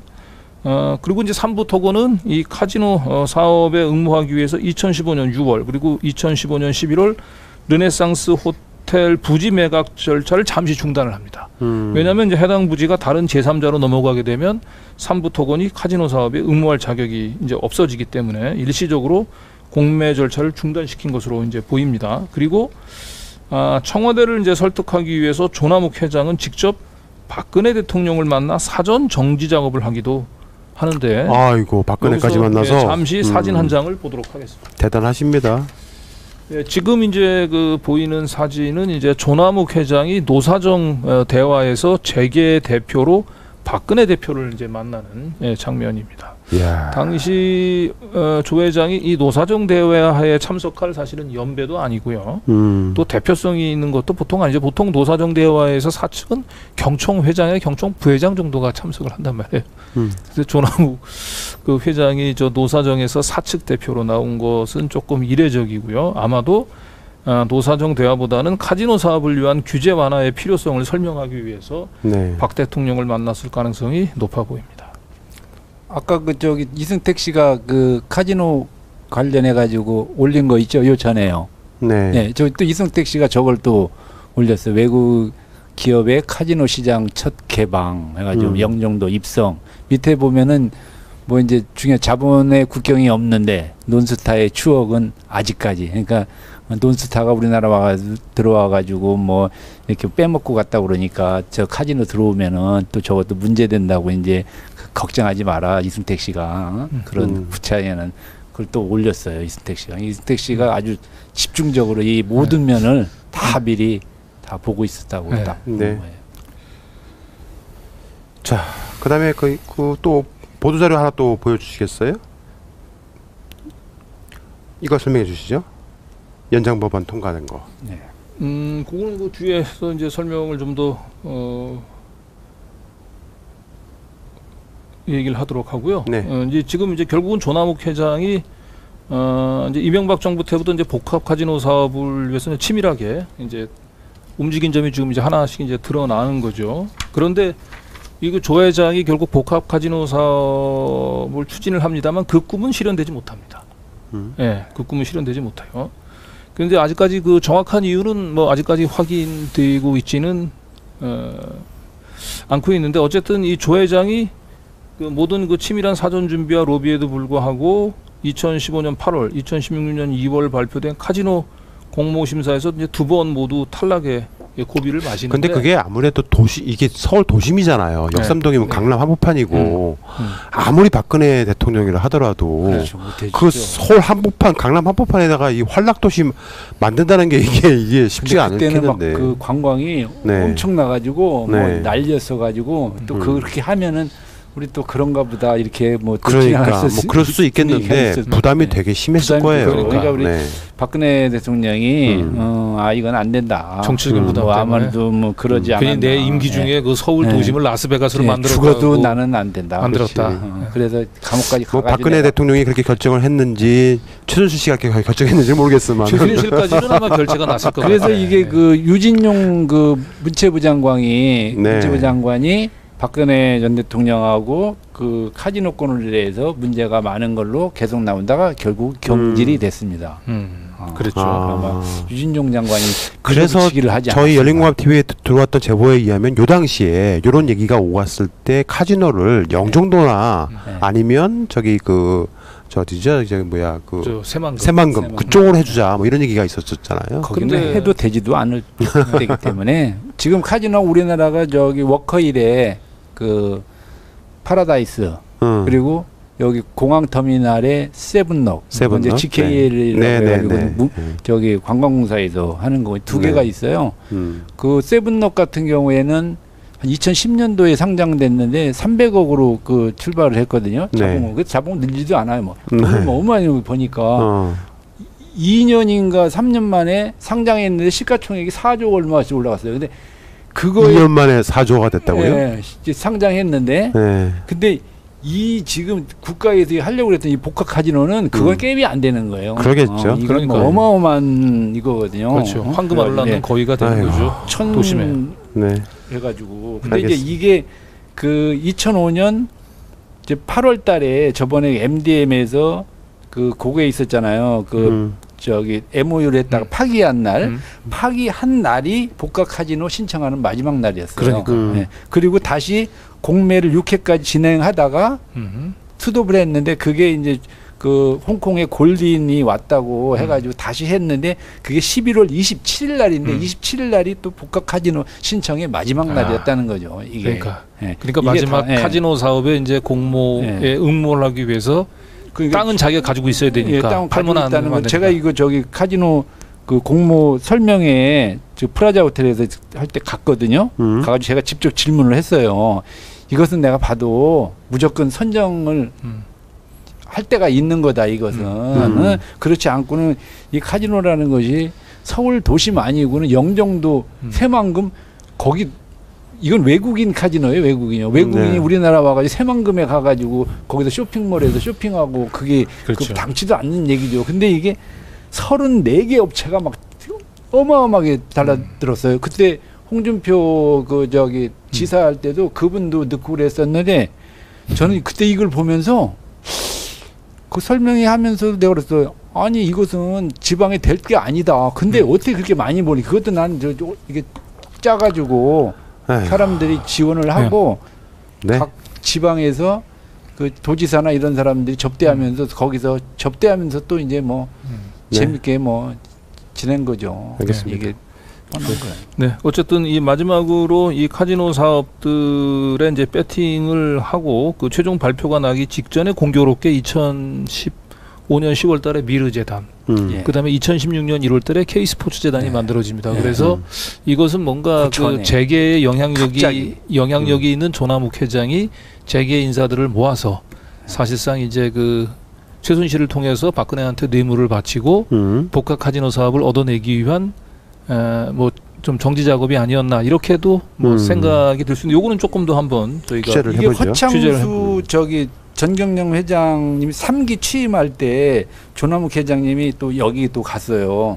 가가지고 뭐 조남욱 회장님이 경총 소속이기 때문에 전경련은 그리고 삼부토건이 실질적으로 어마한 그 파워를 가지고 있지만 규모로서는 전경련에 뭐 이렇게 그 들어갈 기업은 아니거든요. 근데 여기 가가지고 저기 허창수 회장하고 저 멀리서 뛰어가더니 악수를 딱 했는데 거기에 박근혜 대통령이 왔었다는 거죠. 네, 자 어쨌든 이런 이제 조남욱 회장의 필사의 노력에도 불구하고 카지노 그 복합 카지노의 꿈은 실현되지 못합니다. 네. 그래서 카지노 공모심사에서 이제 최종적으로 탈락을 하는데 문제는 이제 이 최종적으로 탈락하기 전에 2015년 12월 말에 조남욱 회장은 또 굉장히 중요한 행정적인 특례를 얻어냅니다. 특례를 12월 27일 날. 2015년 말 이제 그 아까 얘기했었던 용적률 완화, 호텔 시설에 대해서 용적률 완화가 원래 이게 일몰제이기 때문에 2015년 말이면 종료될 예정이었는데 이게 1년간 연장이 됩니다. 아, 연장돼요? 네. 그래서 요 당시 이제 당시 문화체육관광부에서 배포한 보도 자료를 이제 보실 텐데요. 요 당시 배포한 보도 자료인데 이 보도 자료를 보면은 이 마치 이것이 그 중소업체를 위한 법안인 것처럼 설명을 하고 있어요. 그래서 현재 이 연장법안, 특례 연장법안 적용을 기다리고 있는 대기 투자자가 총 16개 업체고 이 업체들은 주로 중소업체들이다. 이렇게 이제 소개를 하고 있어요. 아이고. 그런데 하지만 정작 용적률 완화 연장법안이 통과가 되면 가장 큰 혜택을 보는 기업은 삼부토건하고 르네상스 호텔이었죠. 그렇죠. 대단하네요. 대단해. 조남욱 회장 입장에서는 이명박 정부 때부터 4년 가까이 공을 들였던 이 복합 카지노 사업이 물 건너가서 이만저만 실망이 아니었겠습니다. 그래도 용적률 완화 특례가 1년간 연장된 것은 조 회장 입장에서는 천만다행이었던 것 같은데요. 복합 카지노 사업은 좌초됐지만 도로사선 제한 폐지와 용적률 완화 1년 연장으로 호텔 부지를 재개발해 막대한 시세 차익을 노릴 수 있는 기회는 사라지지 않았기 때문인 것 같습니다. 네, 그렇습니다. 그리고 이제 조 회장은 이제 2016년 2월 이제 카지노 사업 공모에서 이제 최종 탈락하고 난 후에는 이제 방향을 건축 규제 완화를 이제 최대한 활용을 해서 초고층 복합 건물을 짓는 것으로 이 선회합니다. 방향을. 그래서 이제 카지노 사업을 의식해서 잠시 중단됐던 이제 호텔 부지 공매 절차가 2016년 4월달에 다시 이제 재개가 됩니다. 그리고 마침내 자신의 아들 그리고 외손자가 지배하고 있는 VSL 코리아가 최종 낙찰자로 선정이 되고요. 네. 그리고 난 뒤에도 이제 잔금을 내지 못해서 이 계약이 무산될 위기에 있었는데 5개월이나 연장. 예, 5개월씩이나 두 차례 계약이 연장된 끝에 마침내 2016년 10월 7일 계약이 성사됩니다. 그리고 이 당시 조 회장 일가가 얼마나 이 계약 성사를 목 놓아 기다렸는지 보여주는 페이스북 사진이 또 있습니다. 같이 보시겠습니다. 예.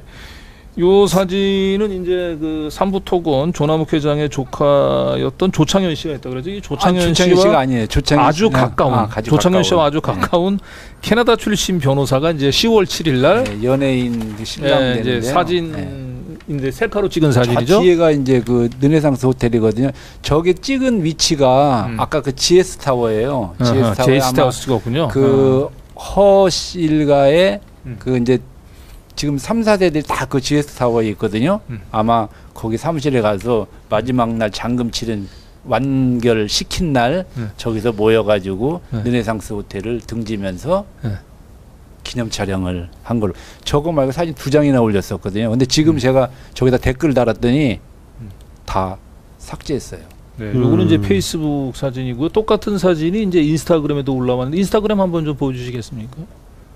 예, 요건 아니다. 요건 고직전 두 개밖에 없어요. 두 개밖에 없으니까 하나는 잘렸네요. 근데 요 사진에 어쨌든 등장하는 조분이 그 아까 얘기했던 조남욱 회장의 이제 그 동생의 아들 조카죠. 그러니까 그 조창현 씨하고 같은 아파트 아래 위에 살아요. 같은 아파트 아래 위 살고 이 조창현 씨와 뭐 와인 마시는 뭐 사진이라든지 아주 가깝게 지낸 사람이란 말이에요.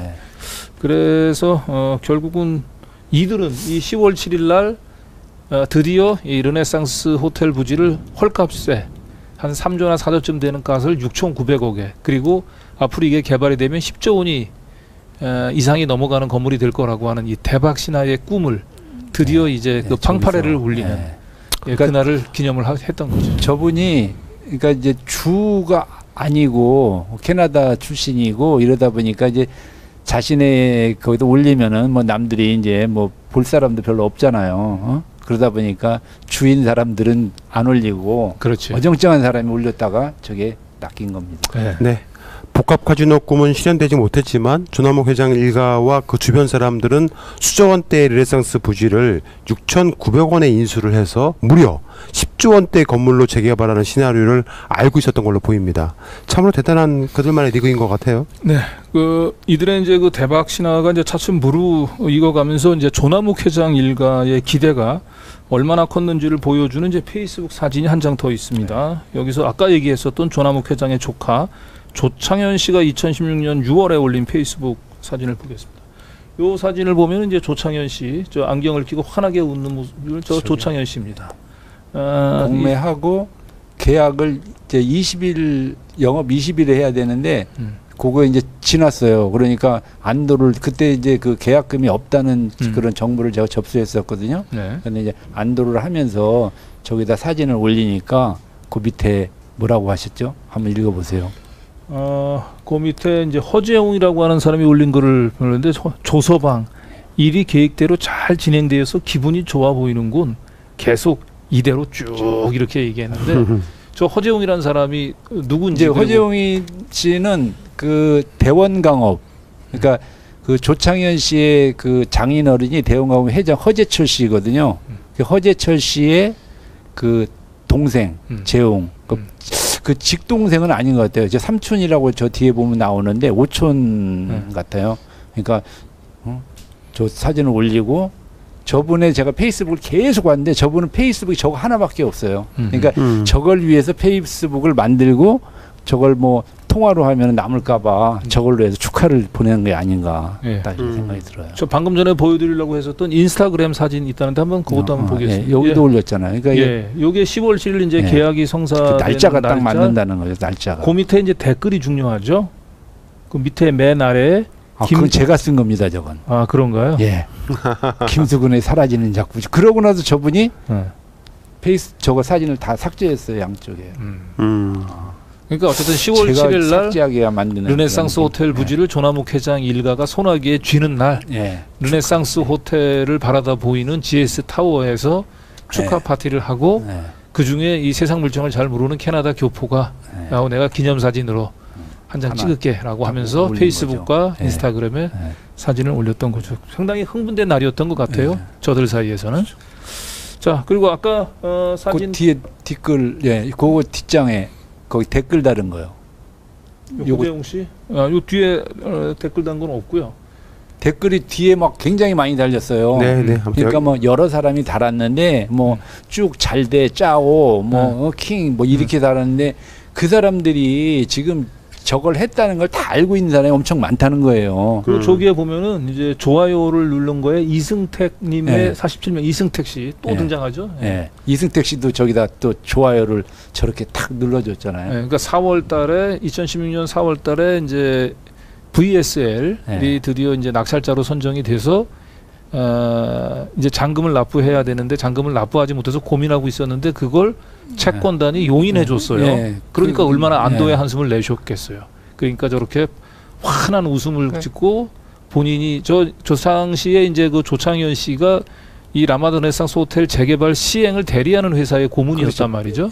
SLI 예. 그리고 그러니까, 예, 맥켄 237이 예. 그냥 PFV 회사인데 또 네. 그 회사는 어디 저기 그 네. 파주인가 어디에 그 소 사무실에 있어요. 네. 그리고 저 사무실 이제 끝에 창문에 보게 되면 브라인드가 있는데 예, 차이를 보면 예, 그 브라인드 사이사이로 보게 되면 라마다 르네상스 호텔이 좀 흐릿하게 보여요. 희미하게. 네. 그러니까 저거는 라마다 르네상스 호텔 맞은편 쪽에 큰길 타워 빌딩에서 예. 찍은 거예요. 큰길 음. 타워가 이제 SLI라고 사무실이 그 있는 사무실이 곳이고. 있고 저게 전에는요. 예.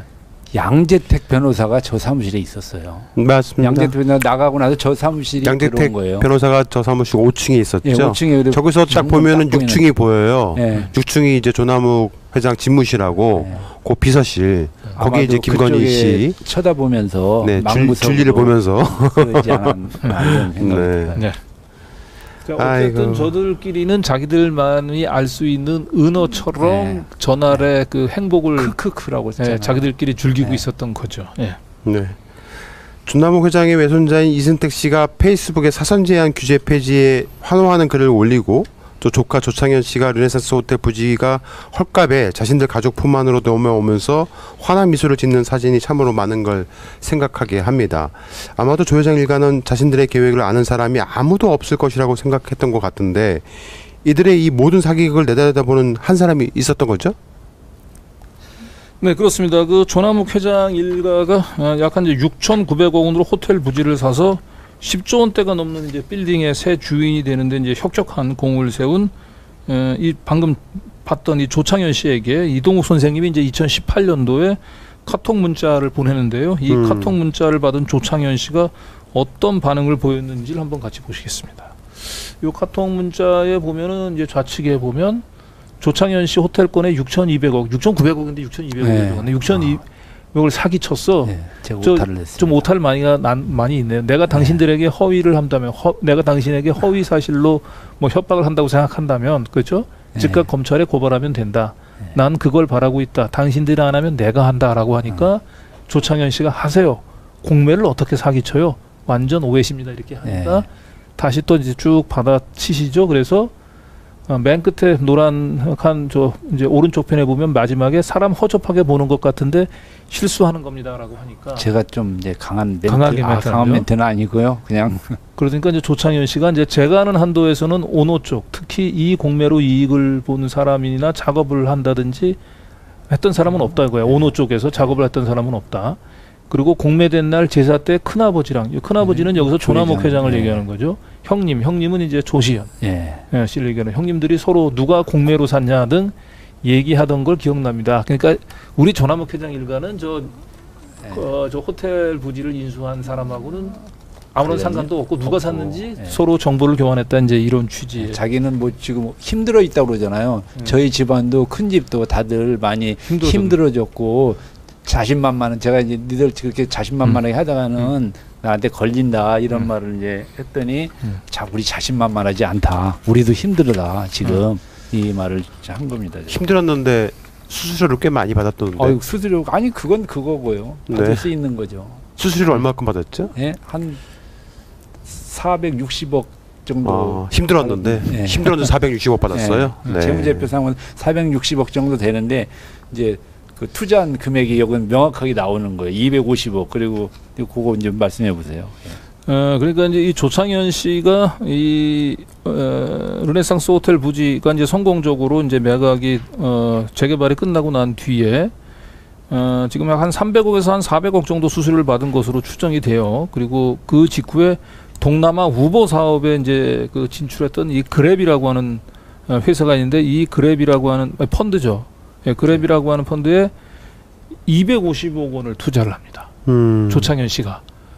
이제는 뭐 우리는 저 삼부토건 기업도 날아가고 땅도 날아가고 아무것도 없다고 했는데 250억 원을 투자를 힘들었는데. 합니다. 네. 자, 그래서 요 250억 원을 이제 투자했었던 그 기업이 KL 인베스트먼트라고 하는데, 이 KL 인베스트먼트 법인 등기부 등본 한번 보여주시겠습니까? 이름을 바꾸고 GTR에서 바꿨군요. 예, GTR에서 KL 인베스트먼트로 이분들은 바꾸고, 하루에도 바꿔요. 하루에도. 그걸 뭐 밑에 한번 수없이.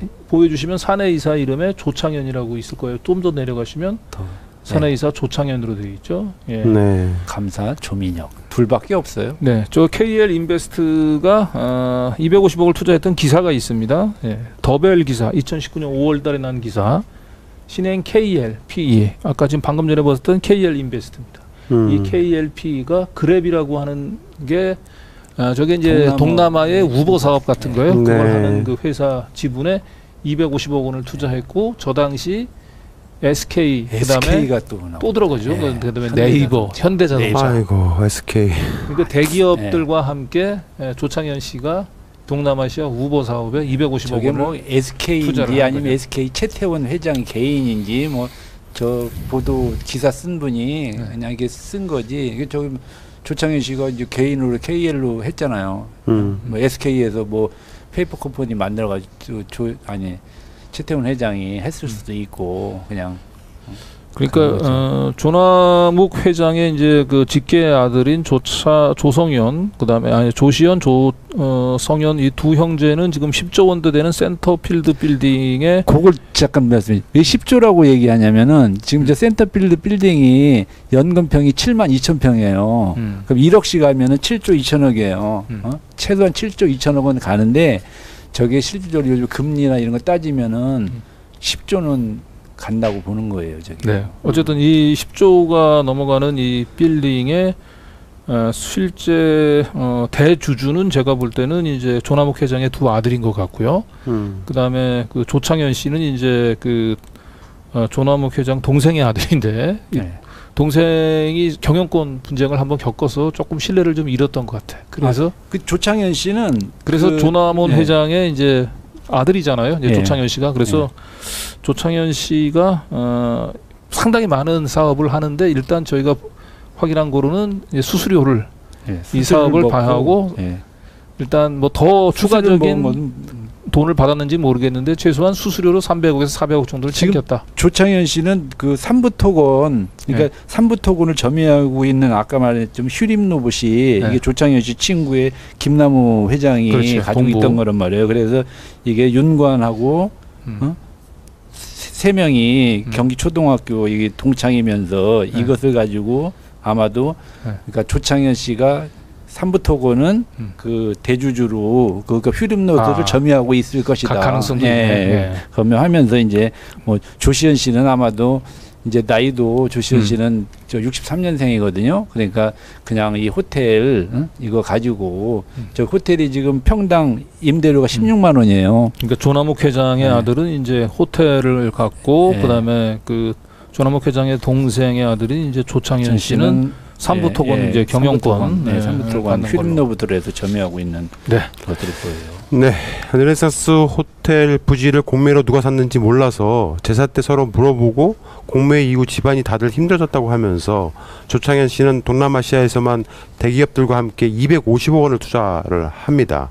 삼부토건 3세들이 다른 재벌들 3세들과 마찬가지로 세상을 너무 쉽게 보는 것 같아요. 아무튼 조남욱 회장의 호텔 부지를 정상적으로 매각해서 빚을 갚기보다 부지를 헐값에 빼돌리면서 소액 주주들은 피눈물을 흘린 반면에 조 회장 일가는 여전히 떵떵거리고 사는 것 같습니다. 이 모든 과정이 조 회장의 막강한 인맥의 힘이 아니면 가능하지 않았던 것으로 보입니다. 조남욱 회장 일가에 이 엄청난 특혜를 준 사람은 뭐라고 하는지 궁금합니다. 네, 그 조남욱 회장 일가가 편법으로 호텔 부지를 빼돌려서 지금은 이제 10조 원대가 넘는 고층 빌딩의 이제 새로운 주인이 됐는데, 이러한 과정에 도움을 주는데 관여했던 이제 사람들을 상대로 차례로 입장을 물어봤습니다. 먼저 2015년 4월달 이제 도로변 사선 제한 폐지 법안을 추진했었던 국토교통부 김상문 당시 건축정책과장과 통화를 했습니다. 김상문 과장은 현재 국토부 대변인을 맡고 있습니다.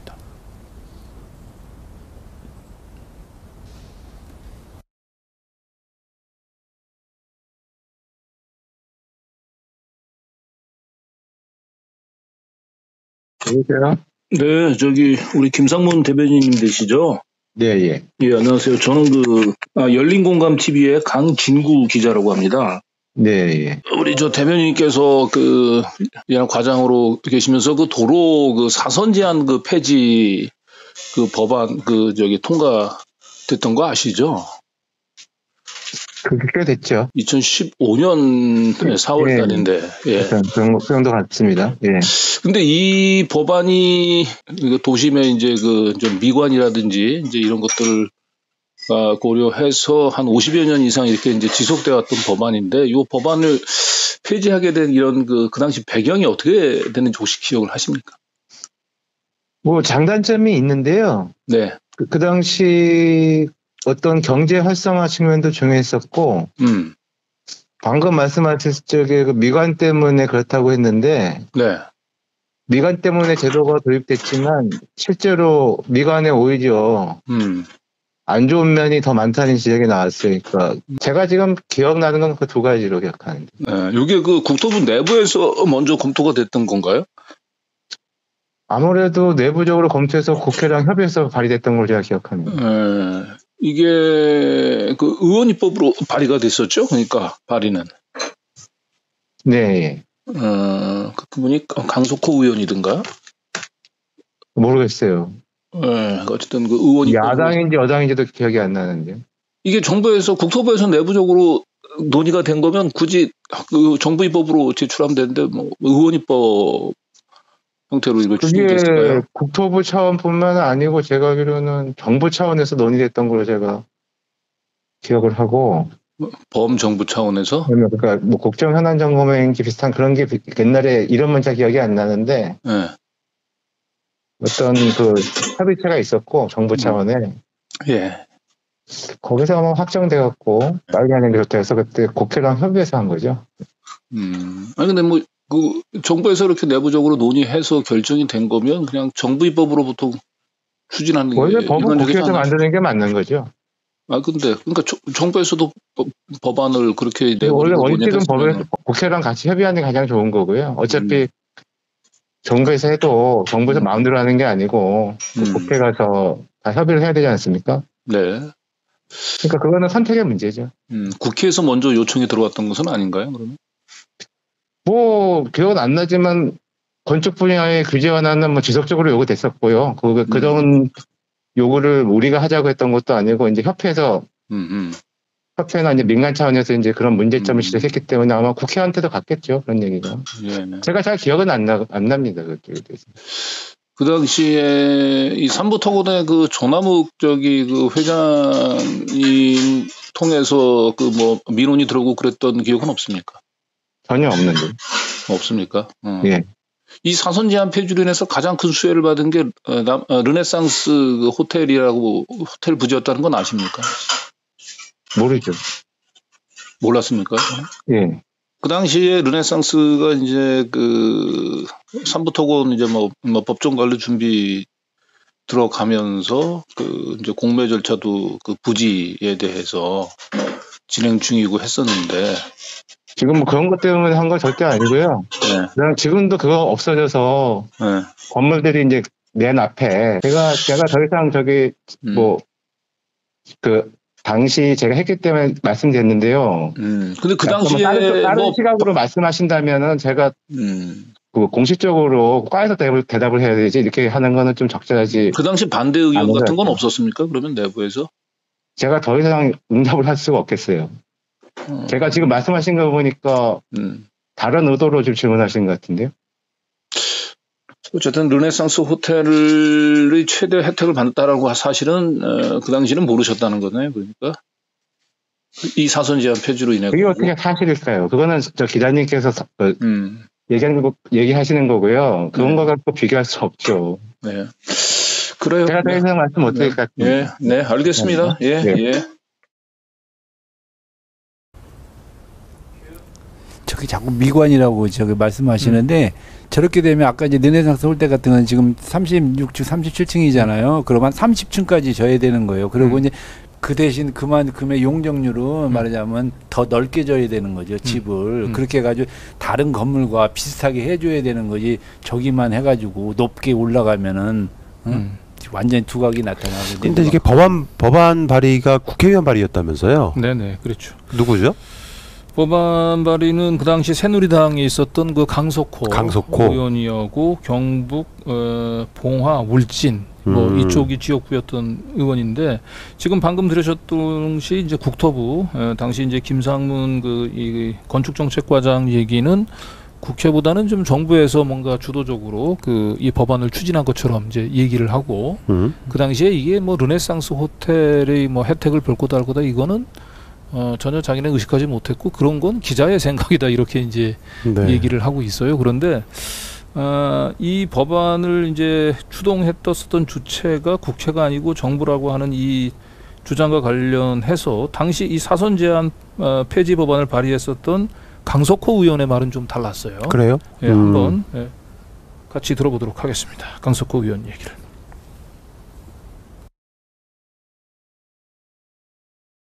예. 네, 우리 강석호 의원님이신가요? 네네. 예, 안녕하십니까. 저는 그 열린공감 TV의 강진구 기자라고 하는데요. 예, 예. 혹시 문화부의 강성원 국장님이 의원님 동생분 아니신가요? 아니요. 전혀, 저는 그런 동생 없습니다. 아, 그러군요. 이름이 좀 비슷해가지고 물어본 거고요. 아, 그래요. 다른 게 아니고, 예전에 왜 이제 의원님이 2015년도에 의원님 발의해가지고 건축물 사선 제한 규제 폐지하는 이제 법안 통과시켰었잖아요. 그랬나? 그래요. 뭐 그런 게 있었지. 국토위 있을 때. 국토 있을 때 이게 의원님 이름으로 발의. 그래요, 맞아요. 그래서 이게 근데 원래는 정부에서 추진이 됐었던 것 같고. 그런데 요걸 의원 입법으로 그렇게 추진하게 된 이유가 있었나요? 아니 그때 내가 국토위 간사할 때. 네. 건축사 협회나. 네. 그다음에 많은 부분에서 민원이 많이 들어왔어요. 네. 우리 방에서도. 네. 그리고 또 여러분들 얘기를 들어보니 네. 이제는 뭐 사선 이런 거는 좀 그걸 뭐 불필요하지 않느냐, 너무 엄한 규제니까. 그래가지고 우리가 소위원회에서 얘기해가지고 또 의원 입법으로 그렇게 했죠. 예. 또 다른 의원들한테 건의도 많이 들어오고 해서. 예. 이게 그 당시에 좀 민원이 좀 많았었던 모양이네요. 이 규제. 그렇죠. 그 현장에서 이제 민원이 이제 많이 발생을 하고 해서. 그러면 이게 뭐 정부에서 입법을 따로 추진했던 게 아니라 이제 의원님께서 이제 현장에 민원을. 정부에서는 잘 모르겠어요. 그래서 이걸 입법 추진을 하고. 정부 의견을 들어보니. 왜냐하면 소위원회에서 해가지고 정부 의견을 듣잖아요. 그래서 정부에서는 좀 과한 거는 좀 너무하다는 거는 약간 자기네들이 또 건의를 하고. 그리고 이제 우리 민원 쪽도 해서 그렇게 한번 아마 조정을 해서 법안 발의를 한 것 같아요. 정부에서는 크게 반대 의견 없었던 건가요? 그러면 그때? 그때 기억은 잘 안 나는데 몇 가지를 고친 것 같아. 몇 가지를 고쳤고. 정부가 반대를 해가지고. 정부에서 반대를 해서. 몇 가지 사항은 좀 이거는 너무 과한 거 아니냐 이래가지고. 그래서 우리는 뭐 그대로 하겠다 하는 거를 약간, 왜냐면 소위원회에서 서로 절충을 해야 되거든. 그러셨구나. 그때 사선 제한 때문에 사실은 이제 가장 큰 현안이 됐던 게 르네상스 호텔이었는데. 모르겠어, 그거는. 르네상스 호텔 얘기는 못 들으셨어요? 그때? 전혀 못 들었어요. 그 조남욱 저기 그 몰라요. 서부토건 회장님하고는 개인적으로 모르시나요? 전혀 몰라. 그러면 이 법안 추진할 당시에 이제 민원 들어오고 했던 거에 삼부토건 조남욱 회장님, 삼부토건이나 조남욱 회장 아니요, 전혀 없어. 그거는 네. 일반 그 우리 국토위 내부의 건축사협회가 네. 우리 협회 그러니까 네. 위원회 네. 소관으로 많이 있거든. 예.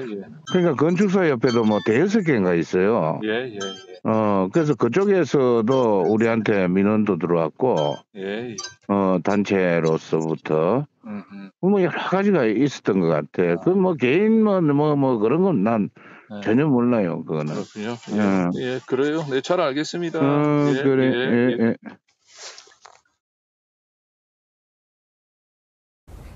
저때 아까 그 국토부 그 대변인은 정부 주도라고 말을 했었잖아요. 정부에서 주도를 네. 했고 국회 의견을 수렴한 것처럼 했는데. 근데 지금 이분은 정부가 반대했다고 하는데. 국회에서 그냥 그 민원을 받아서 주도적으로 추진을 하고 정부에서 반대가 심해서 몇 가지를 고쳐줬다 이렇게 얘기했죠. 이게 무슨 말이 이렇게 안 맞아요. 완전히 이제 정반대로 서로 말이 좀 엇갈리고 있는 거죠. 이게 이제 하기 위해서는 저 르네상스 호텔을 재건축하기 위해서는 저게 그 지구 단위 계획 지구 안에는 서울시에서 도시건축 공동위원회라는 데서 저걸 최종해야 돼요. 근데 저게 2번이나 빠꾸가 됐었어요. 계속 빠꾸 되니까 그게 엇박자가 그때 법안이 통과 안 됐는데 저걸 갖다 넣으니까 이제 안 됐던 거죠. 근데 나중에 이 동시에 소위원회에서 그게 가결이 됐다고 나왔어요. 그래서 내가 이제 서울시에다가 이제 의뢰를 해봤어요. 도대체 소위원회는 뭐냐 그랬더니 그 위원회는 한 25명 정도의 구성이 되는데 소위원회는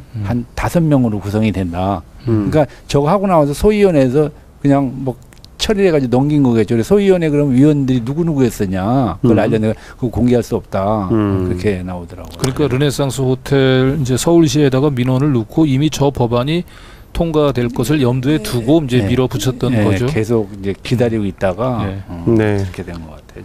알겠습니다. 그리고 그 아까 강석호 의원이 그 조남욱 회장은 뭐 전혀 모른다고 얘기하는데 그것은 그냥 조남욱 회장을 그 대한민국의 국회의원이 모른다고 그러면은 그건 거짓말이에요. 더군다나 국토위 소속 의원이. 그건 왜냐하면 조남욱 회장이 뭐 건설협회 회장 뭐 이것도 하고 뭐 건설에서는 내놓으라는 우리가 이제 잘 몰라서 그렇지. 저기 뭐 경부고속도로를 대림하고 현대하고 같이 했었는데 무슨 뭐 그걸 모른다고. 네. 그리고 아까 강석호 이제 의원하고 제가 통화를 하면서 처음에 물어봤던 게 이제 그 강석원 국장님을 아십니까라고 제가 물어봤죠. 그 이유는 왜냐하면 강석원 국장, 강석호 의원께 이름이 서로 비슷하잖아요. 근데 강석원 국장은 이제 그 용적률 그 완화 이 법안을 추진했었던 그 주무국장이에요. 주무과장. 1년간 연장해 준 거. 그렇지. 1년간 연장해 준 거. 그래서 뭔가 강석호 의원하고 강석원 국장이 뭔가 인척 동생 뭐 이런 게 관계가 아닌가 해서 물어봤는데 뭐 아니라고는 일단 얘기하네요. 근데 어쨌든 이 강석원 그 당시에 용적률 완화의 이제 주무과장이었었던 그 당시에 문화체육관광부의 관광산업과 과장이었는데 이 강 과장은 지금 이제 문체부 저작권 국장을 맡고 있습니다. 이 강 국장이 이 용적률 호텔 시설에 대한 용적률 완화를 1년간 연장하는 이 조치를 취할 당시에 이제 주무과장이었는데 거기에 대해서 뭐라고 얘기하는지 한번 직접 얘기를 같이 들어보도록 하겠습니다.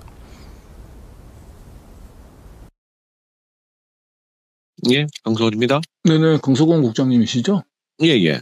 저는 그 열린공감 TV 강진구 기자라고 하는데요. 예. 예전에 그 16년 1월 4일자로 관광시설, 숙박시설 확충위에 해가지고 특별법 연장법원 통과되고 난 뒤에 이제 보도자료를 그때 배포를 했었잖아요. 문체부에서. 이게 좀 오래돼서. 예, 그 당시 이제 우리 국장님이 주무과장이셨던데요. 예. 그때 보도자료를 보게 되면은 이제 요 용적률 완화를 통해서 관광 숙박시설 이제 용적률 이제 완화를 통해서 현재 이제 가장 이제 혜택을 받고 있는 업체가 이제 총 한 16개인데, 주로 중소업체라고 그때 이제 얘기를 하셨었거든요. 저도 이게 좀 시간이 많이 지나서.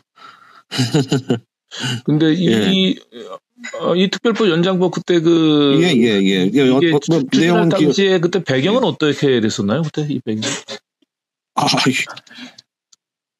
네. 이게 원래 어쨌든 2015년 말로 일몰이 되는 법안이었었잖아요. 일몰 법안. 예. 근데 보통 이제 일몰 법안이라는 게 이제 그때 시점에서 다시 보통 검토하자라는 그런 개념으로 좀 보셔야 되는 부분들이 있으니까. 예. 1년 연장이 됐죠, 그러니까. 예. 그런데 이건 정부에서 먼저 검토한 건가요? 아니면 아니면 이 국회나 이쪽에서 먼저 논의가 됐던 건가요? 저 사실은 이게 좀 오래된 일이라서 정확하게 잘 기억이 잘 안 나네요. 근데 하여튼 그래서 그 당시에 하여튼 뭐 상황이라든지 이런 것들을 보면서 유지를 할 거냐 아니면은 그 계획대로 중단을 할 거냐 아니면 그러니까 그게 보통은 일몰 조항이라는 것이 이제 그 시기에 다시 검토를 한다라는 개념이어서 지금 제 기억으로는 하여튼 그 당시에 뭐 상황이나 이런 걸로 봤을 때 유지가 더 필요하지 않겠냐라는 쪽으로 검토가 됐던 걸로 기억을 합니다. 그러니까 그건 문화부 내부에서 검토한 건가요? 외부에서 요청이 있었던 건 아니고? 네. 네? 뭐 문화부 자체적으로? 제 기억에는 하여튼 시기가 도래해서 그렇게 검토를 했던 걸로 기억을 하는데요. 그래요. 이게 이제 2012년도에 통과돼서 2015년도에 일몰인데 굳이 그러면 연장할 거면 조금 기간을 더 줘도 되는데 딱 1년만 또 연장을 한 것도 좀 특이해서. 이 당시 요거 김종덕 장관이 좀 지시하지 않으셨나요? 이 부분도 좀 검토를 좀 해보라고 일몰 연장을? 아니 그 뭐 시기가 돼서 하는 거지 이거 뭐 꼭 지시나 이런 것들 때문에 했던 거는 아닌 걸로 기억을 하는데요. 그래요. 그리고 보도자료에는 이걸로 인해서 이제 혜택을 보는 그 호텔 그 업체들은 대부분 중소업체라고 얘기를 하셨단 말이에요. 네. 그런데 중소업체 말고 아주 큰 업체가 하나, 큰 호텔이 하나 이 법으로 통과되면 혜택을 보는 업체가 하나 있었는데 그거 기억 못 하십니까? 예, 그거는 기억이 잘 안 나는데요. 그 당시에 이 법이 이게 2015년 말에 이게 연장이 되면은 르네상스 호텔이 제일 큰 혜택을 볼 거라고 하는 걸 모르셨어요? 그건 제가 정확하게 기억이 안 납니다. 기억이 안 나십니까, 이게? 기억이 안 나신다. 어쨌든 르네상스 호텔이 그 당시에 그 공매 절차를 밟고 있었고 그 재개발을 앞두고 있었거든요. 2015년 말에. 근데 이제 여러 가지 사정으로 공사가 지연이 돼가지고 그게 재개발이 지연이 돼서 2015년 말에 그냥 끝났으면 라마다 르네상스 호텔은 지금처럼 그렇게 고층으로 못 짓죠. 근데 르네상스가 혜택을 받는다는 걸 모르셨다고요, 그 당시에? 그러니까 저 기억을 못 하겠습니다. 이게 사실은 뭐 지금 뭐 굉장히 좀 오래된 얘기다 보니까. 네. 그래요. 네, 어쨌든 알겠습니다. 뭐 어떤 일 때문에 그러세요? 아니 그 르네상스 호텔이 여러 가지로 좀 특혜 의혹이 있는데 그 문체부에서 그 르네상스 호텔 재개발이 지연되고 있는 가운데 다시 또 1년간 이 용적률 완화 특별법을 연장을 해줘서 그 배경이 궁금해서 한번 전화를 한번 한 겁니다. 뭐 저도 이게 좀 오래된 일이라 정확하게 다 기억이 안 나서 죄송합니다. 그래요. 네, 알겠습니다. 예. 저게 10조짜리가 10조짜리잖아요. 무려. 그게 중소업체는 아니잖아요. 저게 그 이제 공사를 2016년도에 12월 달에 다 끝났어. 왜냐하면 이제 더 넘어가면 다음에는 안 되거든요. 1년만 딱 연장했으니까. 그 공매한 게 저기 계약이 아까 10월 7일 날이잖아요. 10월 7일 날에다 막 급속도로 이제 막 진행을 하는 거예요. 왜냐면 해를 넘기면은 또 요거 못 찾아 먹으니까. 그래서 저들이 알고 그 올 한 해는 꼭 해야 된다. 그것도 또 맥락이 딱 맞아가잖아요. 그래서 막 급하게 서둘렀는데 결국은 안 됐단 말이에요. 안 되니까 그 다음에 고민한 건 아예 그러면 특례 조항을 한 1년 더 연장을 하지 용적률 완화를 그렇게 한 거죠. 하여튼 오늘 좀 시간이 많이 지났는데요. 보도는 이 정도 하고요. 맺은 말 한마디 하시죠. 네. 뭐 저번에도 말씀드렸지만은 저희가 진실을 밝혀야만이 우리 참 국민이 살 길이다. 그러면 저 하나가 어떤 뭐 큰 힘이 되겠냐마는 항상 누군가가 보고 있다는 거. 그것을 염두에 두고 모든 사람들이 자기 일에 충실을 하셔야 되지 않을까. 저렇게 함으로써 피해자도 문제지만은 얼마나 그 제도권자인 사람들, 저는 그 뭐 딥스 세력이라고 그러는데, 이 딥스 세력들이 자기네 울타리 안에서 자기들이 다 해놓고, 그러니까 예전에는 그냥 노동시장 있을 때는 노동만 하면은 별 차이가 안 났어요. 근데 지금은 금융이나 뭐 저런 걸로 해서 어마어마한 혜택을 자기들이 다 가지고 가기 때문에, 그렇지 않은 이런 뭐 민초들은 아무리 발부둥 쳐도 안 되는 거거든요. 네. 알겠습니다. 강 기자님. 예, 그 윤석열 후보자가 그 3프로 TV에서 우리 국내 기업들이 그 자본시장에서 제대로 된 평가를 받지 못하고 있는 이유를 시장에서의 불공정 거래나 사기 범죄에 대해서 그 당국이 제대로 된 그 단속을 하지 못했기 때문이라고 얘기하는데, 사실 윤석열 후보자는 이 말을 할 자격이 사실은 좀 없다고 봅니다. 지금 오늘 쭉 방송을 보셨지만 삼부토건이야말로 우리나라의 그 시장을 가장 교란시키는 불공정 거래의 대표적인 기업입니다. 그런데 삼부토건과 관련된 수사가 번번이 접힐 때마다 윤석열 후보자, 그리고 윤석열 후보자의 배우자인 김건희 씨가 항상 삼부토건 조남욱 회장과 항상 같이 따라다니고 있습니다. 옵티머스 펀드 사기국, 라인 펀드 사기국에도 삼부토건 이름이 거론이 되고, 이게 석연치 않게 수사가 접힌 것도 항상 우리는 윤석열 후보자와 그 배우자인 김건희 씨와의 관계를 떠올리지 않을 수 없습니다. 그래서 이 삼부토건과 관련된 것은 대통령 그 선거가 끝난 이후에도 이 우리 그 코스피 4,500, 5,000 찍고 주식시장의 투명화만 되면 옵션 갈 수 있어요. 예, 반드시 삼부토건과 관련된, 그리고 윤석열 후보자와 그 배우자 김건희 씨와 관련된 이 의혹들은 명명백백히 밝혀져야 하고, 그걸 위해서 저희 열린공감TV는 계속해서 취재를 이어나간다는 점을 말씀드리겠습니다. 자, 열린공감TV는 사법 피해자를 위한 열린 장터를 운영하고 있습니다. 포털에 열린 장터라고 검색을 하시면은 들어갈 수 있으시고요. 현재 제주 특산 황금향을 판매 중에 있습니다. 한정 판매이고요. 약 23개에서 30개 정도, 금액은 45,900원에 판매하고 있습니다. 강제 착색을 하지 않았고요. 강제 구숙하지 않았고, 화학 비료로 쓰지 않았고, 코팅 처리도 하지 않았고요. 굉장히 맛있습니다. 제가 몇 번 먹어봤는데요. 꼭 많은 구매 부탁드립니다. 열린공감TV에서 운영하고 있는 열린장터, 많은 애용 부탁드립니다. 자, 지난 6월 정가를 떠들썩하게 만들었던 이른바 윤석열 X파일의 몇 가지 버전 중에 한 가지 버전의 주인공으로 주목받았던 저희 열린공감TV가 드디어 그동안 새벽을 달리며 정리했던 윤석열 X파일을 책으로 만들기 위한 집필을 끝마쳤습니다. 무려 원고지 1643매에 해당하는 막대한 내용이 담겨져 있는 윤석열 일가 본부장에 대한 방송 보도를 통해서 차마 하지 못했던 이야기들과 취재 뒷이야기, 그리고 알려지지 않은 그 어디에서도 알 수 없는 비밀스러운 내용까지 꼼꼼히 담았습니다. 책 제목은 조국의 시간을 패러디하여 윤석열 후보가 태어나서 검찰 수장이 되고 야당의 대통령 후보가 되기까지, 윤석열과 그의 처 김건희 그리고 장모 최은순에 이르기까지 그들 가족의 비리 의혹을 타임라인에 따라서 서술해 윤석열의 시간으로 하였습니다. 아마도 이르면 내년 1월 말 또는 설 명절이 끝나고 2월 초에는 1쇄가 나올 듯 싶습니다. 가급적 사전 예약을 통해 많은 시민들이 구매 예약을 해주시면 감사드리겠습니다. 사전 예약 방법은 곧 따로 공지를 통해서 알려드리도록 하겠습니다. 추미애 전 법무부 장관과 최동석 인사조직연구소 소장의 추천서도 담겨져 있습니다. 열린공감TV 출판 윤석열 X파일 부제 줄리를 찾아서 윤석열의 시간 많은 기대 부탁드립니다. 두 분 수고하셨습니다. 시민 여러분 안녕히 주무시기 바랍니다. 네, 수고하셨습니다.